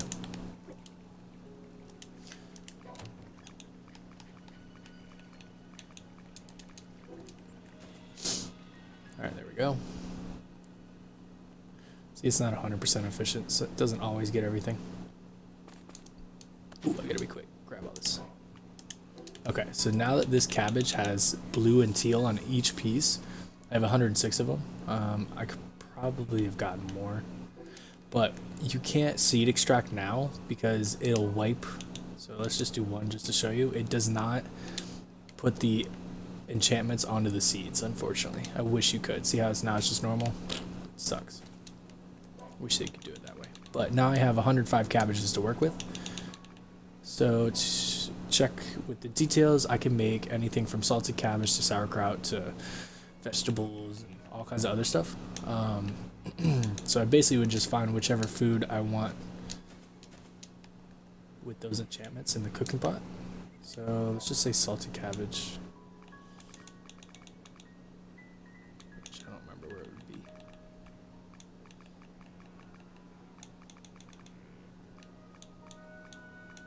I know fruit salad was one of them because cabbage, orange, apples, vinegar. But basically I would take my enchanted cabbages, enchanted oranges, enchanted apples and stuff and try to make a really good enchanted fruit salad. And that would be a pretty decent mana potion because it gives you 200 mana per, so it's not bad. So that's kind of the theory behind making your own food. It's just about early game, it's just easier to buy a whole bunch of it from the merchants because they sell in stacks of 100. And then later game is once you start getting those enchanted seeds, that's when you start really worrying about making your own food. Because then you'll have access to all the other stuff. But I will call it there for this character, and I'll just give you a quick tour of my other guy. I'll probably just call the stream there, honestly. It's 12 o'clock. I need food, I'm hungry. Okay, yeah, let's save. I don't even think I had autosave on. That's probably not a good idea. Yeah, it's 30 minutes. Excuse me. Okay. Yeah, I didn't really do too much this stream, but that's okay. I don't mind. Showed you guys how to do that stuff, so that's fine. Okay, save and exit. So the reason that guy's name is Synthos, on the very first stream for this playthrough, my audio got cut out for some reason. So the reasoning is because of the Teen Titans show. The character Raven, she always did magic spells, and she said Azarath, Metreon, Synthos. So that's why his name is Synthos. But yeah, this is my first character. This is my second character. I just decided after I played on this one a long time, made this one. This is my multiplayer character. And then this one, I made a new one because there was this one guy I was playing with for a little bit, and he wanted to start a new world, so. And then Synthos is who I've been playing with. Sana. Solo. And you can make your own. You can have multiple worlds too, and have your characters go to your different worlds if you want.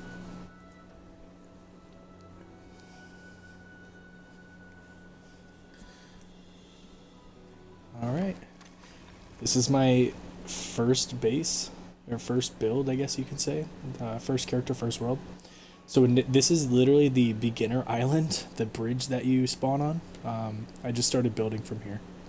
So this is like my crafting room, with just a ridiculous amount of chests everywhere. And if I remember, this is like stone. Oh, this is random shit now. Okay, I must have raided this. Yeah, all my ores. More ores. Animal drops. Should be my boss chest right here. Yep. All my boss stuff. Griffin feathers out the ass. These things, yeah, pretty much. Pretty close to where I'm at right now, actually. This is a chest of random items because I started doing my gacha farm, which I'll show you here in a second, which is insanely big. Yeah, then this is kind of the same setup I have for my breeding area. I just used less glass walls. So this is one level. Then I had a level below it where I had my money farm going. So you can kind of see I still build the same way as like I used to. I just use more glass walls so you can see through it easier. So more breeding areas, kill zones. If I needed to, I can break that wall down right there and have a kill zone. Cow zone, kill zone, whatever. Kill box. If I needed to get some stuff, I can hand kill things. This is when I was playing multiplayer, so it looks complicated, but I basically put everybody dropped their giraffe and they're in a spot, and then they would poop, and see the absorbers are working through the walls. So these chests would grab the poop, and they're craft connected to the aging facility to make the saltpeter, and then it drops to this chest. So this chest would literally just have a bunch of saltpeter.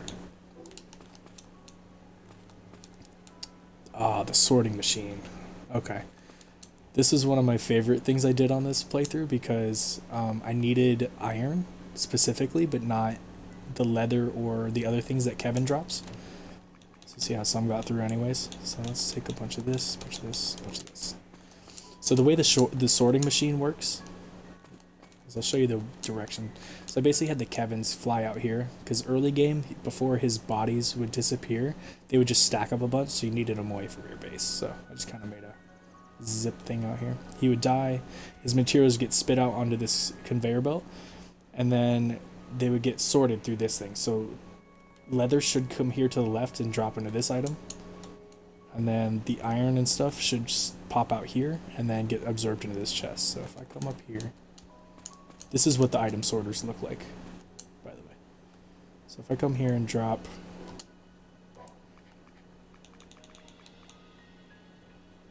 multi-select, hit a bunch of different things, talons and iron, drop, they'll all go in, and the stuff that goes to the left is not iron, so all those eggs and shit got put over here into the recycler, and then all the iron got spit out here into this. It just went really fast because I was using high-speed conveyors, but this is a recycle machine. It turns unwanted items into this stuff, which doesn't have a use yet, but when the game updates, they said that they're going to have a use for this. The only one that does currently have a use is the recycle powder, which is made for potion additive, which is made for specific potions, so pet potion, battle potion, arc potion. And these are mainly used for like healing your allies, healing your pets, stuff that I don't really use yet, and buffing your strength and your ally strength. So if you play a lot of multiplayer, late game, those potions are good. So yeah, this is like my breeding area. Obviously this is where I had another kill zone with boxes absorbing the materials. This was my first attempt at automated potion farming, but it did not work. So I just kind of abandoned it. This is my really bad attempt at farming this stuff. I mean, it sort of worked. It got the materials pretty well. It got all this stuff really well. But I couldn't get this part to work until I watched a few videos and did my current setup. No, so now I'm breeding your question. Sorry, higher level traders does not equal better items. It's depending on the world level. So I can actually show you an example. I'm on island level 0. The merchants on this level will offer the most basic items. Island level 1 will offer the next set, and then so on and so forth. So your best items are going to come from islands level 7 and 6, then 5 and 4, mid-tier, 3, 2, and 1 are low tier, and 0 is just your bottom tier. So if you're looking for something specific, you either have to memorize what they sell on each island, or just look at its star level. So if you're looking for iron, iron's a common item, level 3, so you probably just can go to a level 1 or a level 2 island. They'll sell you probably iron. You know what I mean? So just kind of gauge what you're looking to buy and just go search. So I actually have a bunch set up. So I'll try again. But that's why I suggested the other day, just go ahead and breed about 70 merchants together, and then just come to your islands and put 10 on this one, 10 on this one, 10 on this one, 10 on this one, 10 on this one, 10 on this one, 10 on this one, so that we have 10 on each level of island, so you have access to pretty much their full range of inventory. And when I set them up, I usually make them a house. They only have 5 here, but you see what I mean. And then you can separate them, so that way when you're talking to them, you don't forget who you've talked to, because it's very easy to not tell who is who. So this is an island level 1, sells iron, sells silver, some weapons, some regular fish, some kind of crappy food, you know, like that. All these guys will be offering similar items. So poisonous mushroom, silver seal, nothing great, kind of really low level weapons, some feathers. This is also what I spent like an entire day one day making an automatic refining stone area, and then I found out that the low grade and refining stone fragments are only meant for really shitty weapons.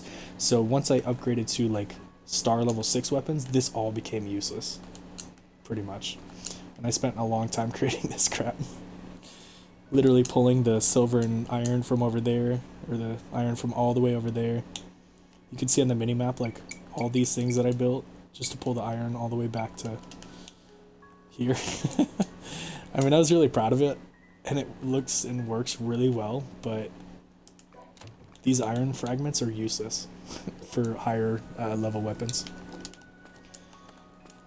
But then going back to the merchants, if you go, so this is an island level 1, if I go up to an island level 4, those merchants will be selling a lot better things. So like iron, silver, basic weapons. Oh yeah, I must have been farming the griffin, so that's probably why I'm all the way over here. Tell me I don't have teleport potions. Yes I do. There we go. Always need those. Okay, so these are my merchants on the level 4 island. So I have 3 in each on this one. So now these guys are selling diamond pickaxes, palladium, level 2 swords, diamond ingots, you know what I mean? So it doesn't matter what their levels are, because see how this guy's a level 2 and this guy's a level 5? That part doesn't matter. It only matters what the island is. And then I'll show you something else that looks ridiculous. So level 4 treasure, this one. So when it comes to the gacha farms, you need to have an entire island dedicated to just merchants, to where you can buy those coins. And the reasoning is that the coins that you can buy are super rare. So the rarest one is the equipment gacha coins, or not equipment, I'm sorry, material gacha coins. And the way these guys' systems work is once you put out, the max is 100 on an entire island. So what you do is you literally put 100 merchants out, and then go through each individual one, and the ones that are selling the coins have a much higher chance to sell them again in the future. So you just drop them on a conveyors and bring them all the way back over here. And the only ones that were selling coins when I set this whole thing up were these 3 and these 3. So the rest of these merchants are useless to me, so I don't even talk to them anymore. I only talk to these guys anytime I need coins. And they just have a better chance of having the coins available. They won't always sell them, but they're better off selling. Sometimes they don't have any, but it's fine. I can just travel away and come back.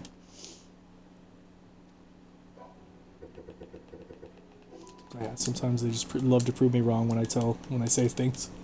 But these guys should have the best chance to produce the coins, so I don't have to go back and talk to the other 94 merchants.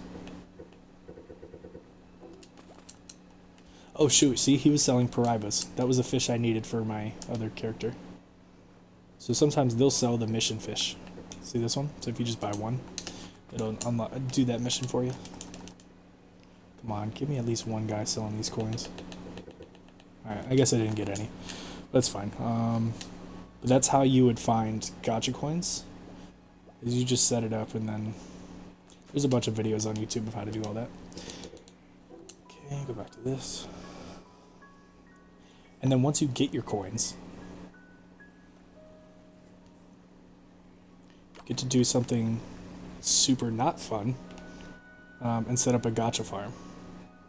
So I'm purposely not showing it because it's so big, but this is how you set up this part. This is the multi-sling. So anything that you put in here, it will just shoot out at a certain interval. So I have it set for 5 seconds, but you can raise it up to like 240 seconds if you need it. But basically, once you buy a bunch of these fucking coins, like a lot of them, you can just start dumping them into the multi-sling. So once I put them in here, it'll shoot, hit both of these. Oh, why did that move like that? Hit both of these, produce 2 things. This absorber will collect it into this chest. So these will have a bunch of those capsules in it, and then it'll shoot it out. And then this multi-sling will take the capsules and shoot it onto this. And then this becomes the sorter. So I had to create a sorting machine to sort all the gachas. And it is ridiculously big. So I closed it off, but it looks crazy from the inside. So I'm gonna bring myself up to the top. Nice little elevator. Okay, the reason this thing is so ridiculously big is because the gachas can give you, and this is the top level, there's more levels. This is the 2nd level down, 3rd level down, bottom level. Each one of these big ass containers is housing something. So this is all the silver coming from the gachas. This is, oh shit, I forgot about that. So these high-speed conveyors are really annoying to work with because you have to get out of them. And it's hard to do that, and they just suck you into the other side. This is going to be really bad. I may just have to walk. Okay, there we go. And there we go. Okay, I got it. Whew. That's really annoying. I forgot about that. But each one of these will house an item, and these sorting machines will, when you look into it, so whatever item you put into the sorter, this is what will shoot off into this container. And then the same thing for the other side. Whatever you put into it to tell it to, it will shoot off into this side. So all the iron, steel, and these all have random enchantments on them, because that's what the gachas are for, is they will take a random item and a random enchantment and put it together. And this is how you can get some really good enchantments on stuff that normally, like this stabbing, physical crit chance plus 100, there's no way normally to get that on a piece of copper. So this is where you'd be able to get, like if I needed some diamond for something, and I wanted some crazy, I don't remember where it's at exactly. This is why you label stuff. I was about to, I had the item frames. So this is how you label too. So if I wanted to put these, it shows it. Which is nice. But that's what I was planning on doing before I stopped this playthrough.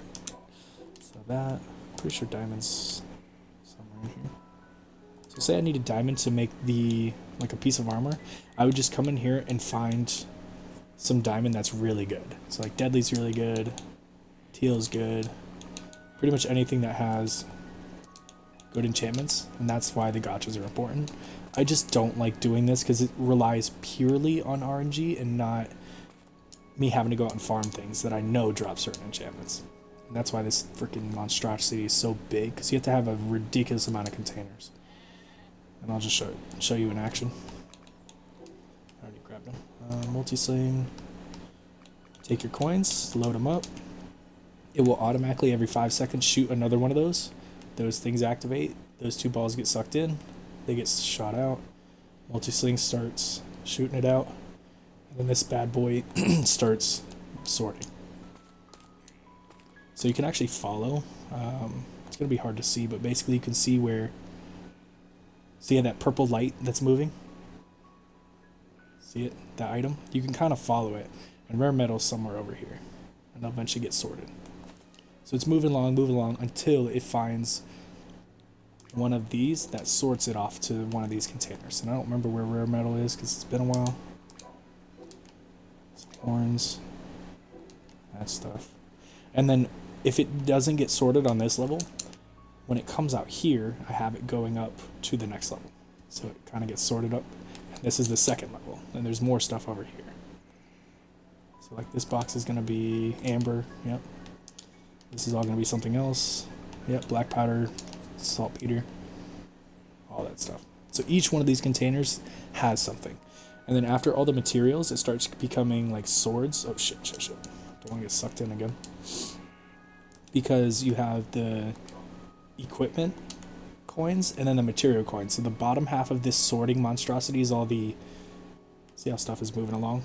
And it'll eventually like work its way up until it finds the correct container and then sort itself. Yep, sheep's wool. I don't think I have a container for that, but... Then the top layers are all like weapons and stuff because after all the materials, it ends up being all the equipment. Some of these don't actually have anything yet. I kind of stopped working on it. I was getting bored with it. But this is like a gigantic sorting system, so anytime I need something, I can just come in here and grab it. But I don't play this character anymore. So that's this half of my base. It's literally just a big ass square. It's so ugly. And then the original base had a bunch of just automations everywhere. See, this is what I wanted the trees to look like when it was displayed. These are just displays. They should stay like this. They shouldn't sink under the ground. But this is like my regular part of the base. So there's the crafting room, more crafting stuff. This is like the advanced stuff. Then I had a bedroom with just nothing in it. I didn't know what I was doing with that. Yeah, and then I showed you this stuff already over here.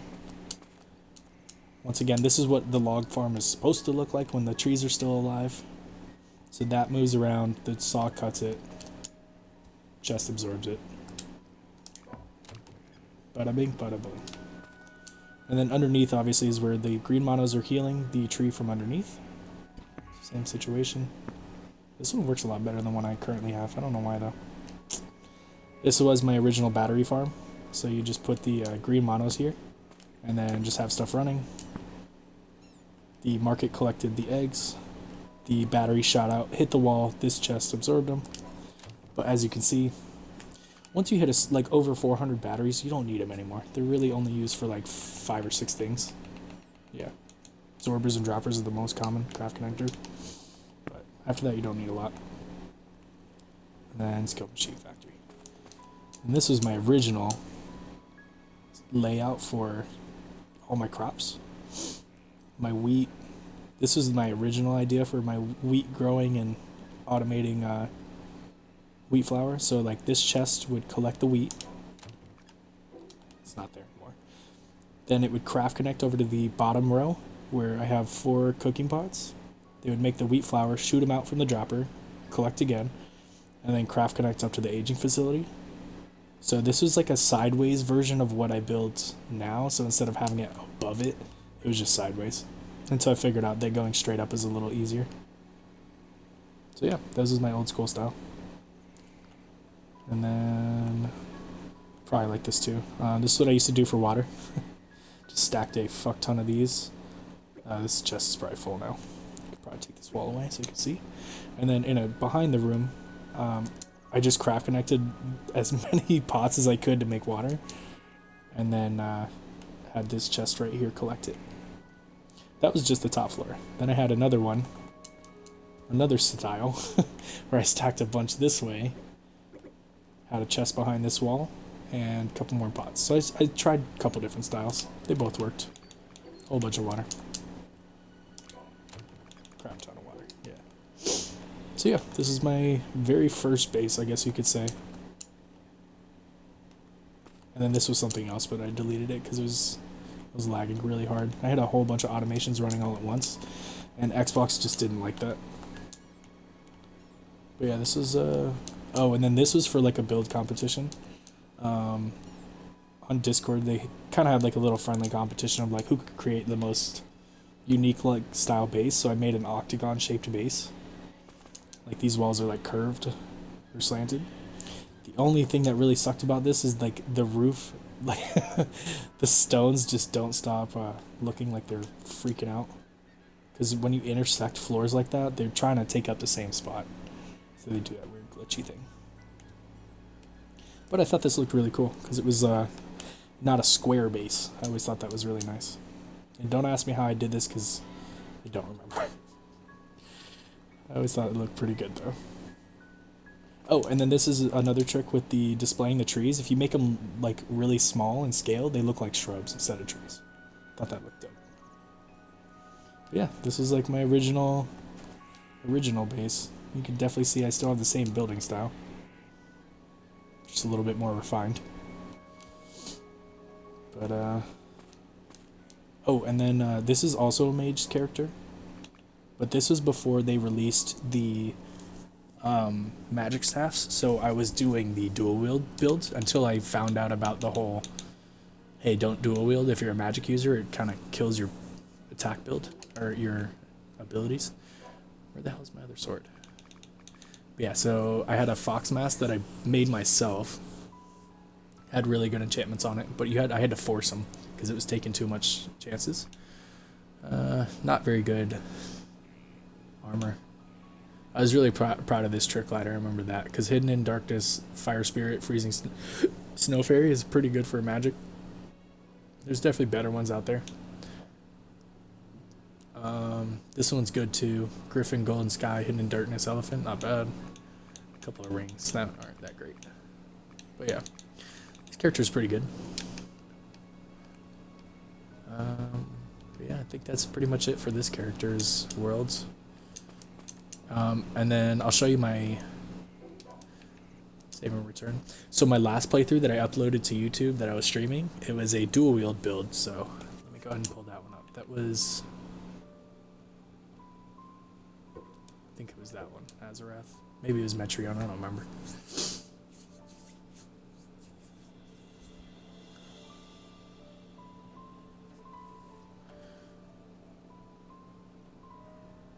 Oh yeah, what's this one? Sweet, Azarath. So this is my dual wield user. She's got the black armor, looks sick. Yeah, so she was dual wielding with the Arabian Night Sword, which is the best sword back in the day, and then one of the axes from the Executioner boss. Yeah, I'd gotten one light rosary. I always end up at about the same spot when I stop playing on these characters. What else did I have? Okay, let's go back to the base, because the base looks legit. So yeah, this is what it looks like when you have all the maps unlocked. They're just all over the fucking place. I don't remember... There we go. That's also why I label, so I know where everything's at. So this home base I think is pretty cool. It's just more compact. I also started doing a little more decorations than usual. This is where originally I started with my rotating relics. They don't always do it right off the bat. There we go. That's where I originally got the idea, was from this playthrough. And these bad boys, they can dance. Same thing with these guys. I always thought that was cool. Oh, they move. Oh shit. Okay. Yeah, I displayed the dragon scales, all the shields, and then this is my little teleport spot. Once again, oh yeah, this is what my original water farm looks like. So you had the one chest angled, so that way it could still craft connect to this and this cooking pot, and everything just gets collected through that one absorber. I thought that was pretty clever for a water farm.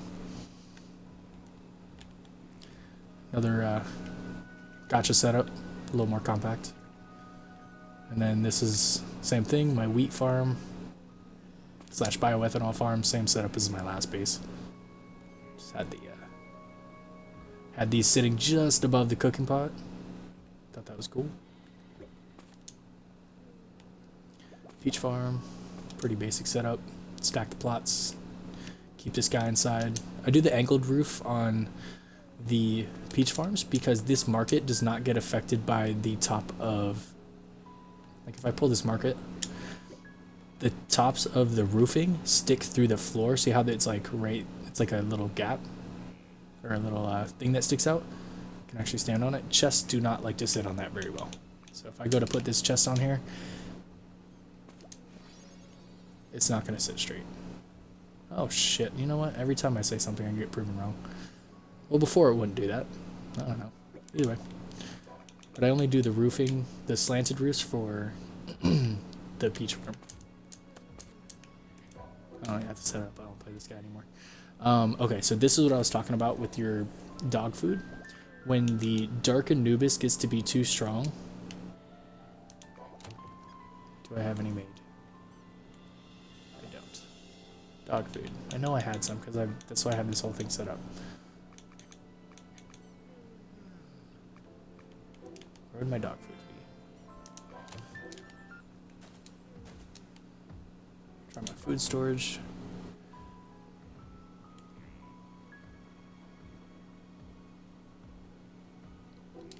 Maybe I don't have any. Either way, so once you make your dog food, you basically just splash it on as many of these guys as you can, because for each one you splash, the Dark Anubis will go down 5 levels. So once he gets to be too strong for you to kill, you just want to artificially lower his level, and that's, you just catch a bunch of these guys, breed them up, throw them in a spot, and splash them with dog food. Alright, this is my very compact, so it's money farm, once again, jack-o'-lantern, market's collecting, breeding area. This is my another type of tree farmer you could do. I used the reapers this time instead of the rotating saws. So I just position the 2 trees to get hit by all the reapers, and then I have a box. It's hard to see it, but it's sitting on top right here, collecting everything. Same situation. Battery farm, pretty simple. Bunch of batteries. Another breeding area. Kill box. So there's always many different styles you can set up. It doesn't always have to be the exact same. You can experiment. This one was for elephants specifically because I was having trouble with, I think, them walking out of the area, so I had to set up a separate area for these guys alone. Yeah. So the water's deep enough to kill them, but they can't climb out. Oh, that's right, because I had to delete these walls because they kept climbing up and out of these walls, so I had to delete the bottom ones and just leave like a floating floor. That's right. Oh, and then this is my Yeetmeister 3000 little setup right there. So this is one of my other bases. Another potion farm. This one stopped working. Like the craft connectors were getting fucked up, so I just took it apart. Yeah, that's pretty much it. I always end up doing about the same setups. Oh, and then this is one of my favorite things I ever did. So instead of running to my... There's a dungeon I had to set up. I just made like a moving sidewalk. Because this one was on very hard difficulty, so I had to set up some of my automations inside a dungeon. And this is a little bit crazy, so... Alright. Hey, it's still working. Let's go. Okay. This is super complicated, but basically... Oh! Okay, I can't touch the lava, I'll die. Oh, God, I almost died. So come on, stop knocking me off. So the green monos are both dying in the lava and healing the Kevins over here, and the crocodiles over here. So when they die, the resources get sucked into the chests respectively, so there's another setup on there, grabbing Kevin's stuff. And then they spit out onto the conveyor belt. So then the sorter, things I don't want, like... Oh, why am I getting rid of iron? Yeah, you can choose the things that you do and don't want. So what I don't want, I have going off to the left and going into the recycler. And then the recycler spits out the recycling stuff. Come back around, comes through the recycler. And then comes up here. I don't know what I was actually trying to collect. Okay, I know that part. So it's not working 100% efficiently, but you get the idea. Basically, these sorters will put certain items on this path. What is it trying to put over here? What did I put as the right path? Okay, so fangs and leather will go onto this path, come all the way back around, land into this recycler, and then the recycler would put those items out, come back around, hit here. So anything that's fangs or leather will go to the right. Anything that is, guessing, iron and... Oh, I guess I am putting iron. So iron, fang, or iron talons and eggs will go to the left, make this. So I guess I'm just trying to collect whatever's coming out of the recyclers, because I'm already done collecting iron. But this is all a super complicated way of just gathering... Oh, I guess I didn't put animal flesh as one of those things. Yeah. So a really complicated way of gathering this stuff. This was my cog farm at one point. There was a bunch of other machines in this room that like turned the iron into ingots and then the ingots into cogs. I always thought that was pretty cool. And that one is on the streams that I uploaded to YouTube, so if you ever wanted to see how I made that. And then this is a quick and easy way to get back to the base. I always thought this was dope. And then while you're gliding, you can touch the dash pads and you'll go really fast. This is the top view. Nice little square base. And if you can't tell, I don't like to make actual housing. I had to like force myself to build houses on my current playthrough, because it usually always ends up like this, where everything's just kind of open. But this is why I suggested building on this island, because that view from the volcano is so sick. And then there's the frozen island, the sand island, or desert, or whatever, and then off in the distance is the poison. And you have a bunch of access to good stuff, so that's why I suggested it. And you literally started building in about the exact same spot I did. So when you started, I had to like stop myself and be like, that's where I built. Because you literally started putting the floor like right here, because that Fergus guy is right there. So you were like building like right here. I thought it was fucking hilarious. But yeah, that's the tour, man. That's all my bases and all that good stuff. Oh, and let me see what kind of good stuff I got in my chest. Oof, whole bunch of crap. See, now what I could do is like, since these are all my these are all worlds of mine, I can come with one character and clean out all 3 worlds and consolidate everything I've ever made and done into one character in one world, if I wanted. Like all these weapons and everything that I've collected, I could potentially put that onto one world. But yeah, like this, oh man, I want this so fucking bad. Terraborn, Mountainborn, Worms, constantly changing. That is a fantastic accessory for an attack build.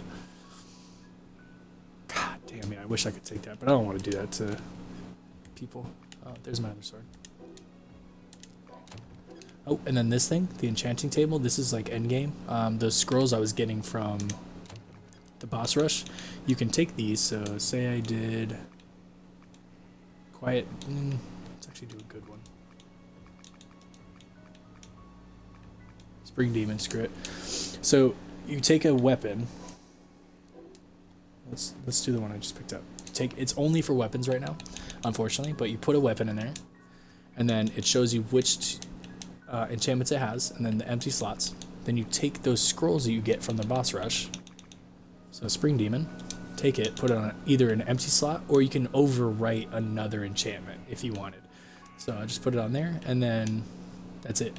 You just check result, apply enchantment. It doesn't cost you anything except for that scroll. That's it. Once I use it, I can't have it anymore, but it's fine. So that's how you change your weapons endgame to like have whatever enchantments you can find. So I wouldn't worry too much about making the best weapon you can, because later on you can just do the enchanting table and give it the best enchantments you can that you can. Now, if say I had a bad enchantment, like if I had to like say I reinforced something, and then, so it had these 3 plus reinforced, you could replace reinforced with one of these. So yeah, I can't show you because it's not reinforced, but then to override an equipment or an enchantment, you just take it, place it on the spot that you want to take over, it'll change it. Just like that. Super easy, no money, nothing else, just it costs the scrolls. That's it. Fixed your wheat farm? Hell yeah, bro. Call it a night, got work in the morning. Alright, bro, no worries, man. I appreciate you checking this all out. But I will definitely be back on tomorrow. because I think I have tomorrow off too, if I read my schedule right. So appreciate you stopping by, man. I hope you definitely learn some techniques and stuff with my farms and whatnot. But yeah, if you ever have questions, let me know, man. But and then to anybody else for stopping by, appreciate it. I probably will call the stream there because it's already been 3.5 hours. So yeah, I need some food. I'm starving. All right, appreciate you guys. Have a good one, and see you later.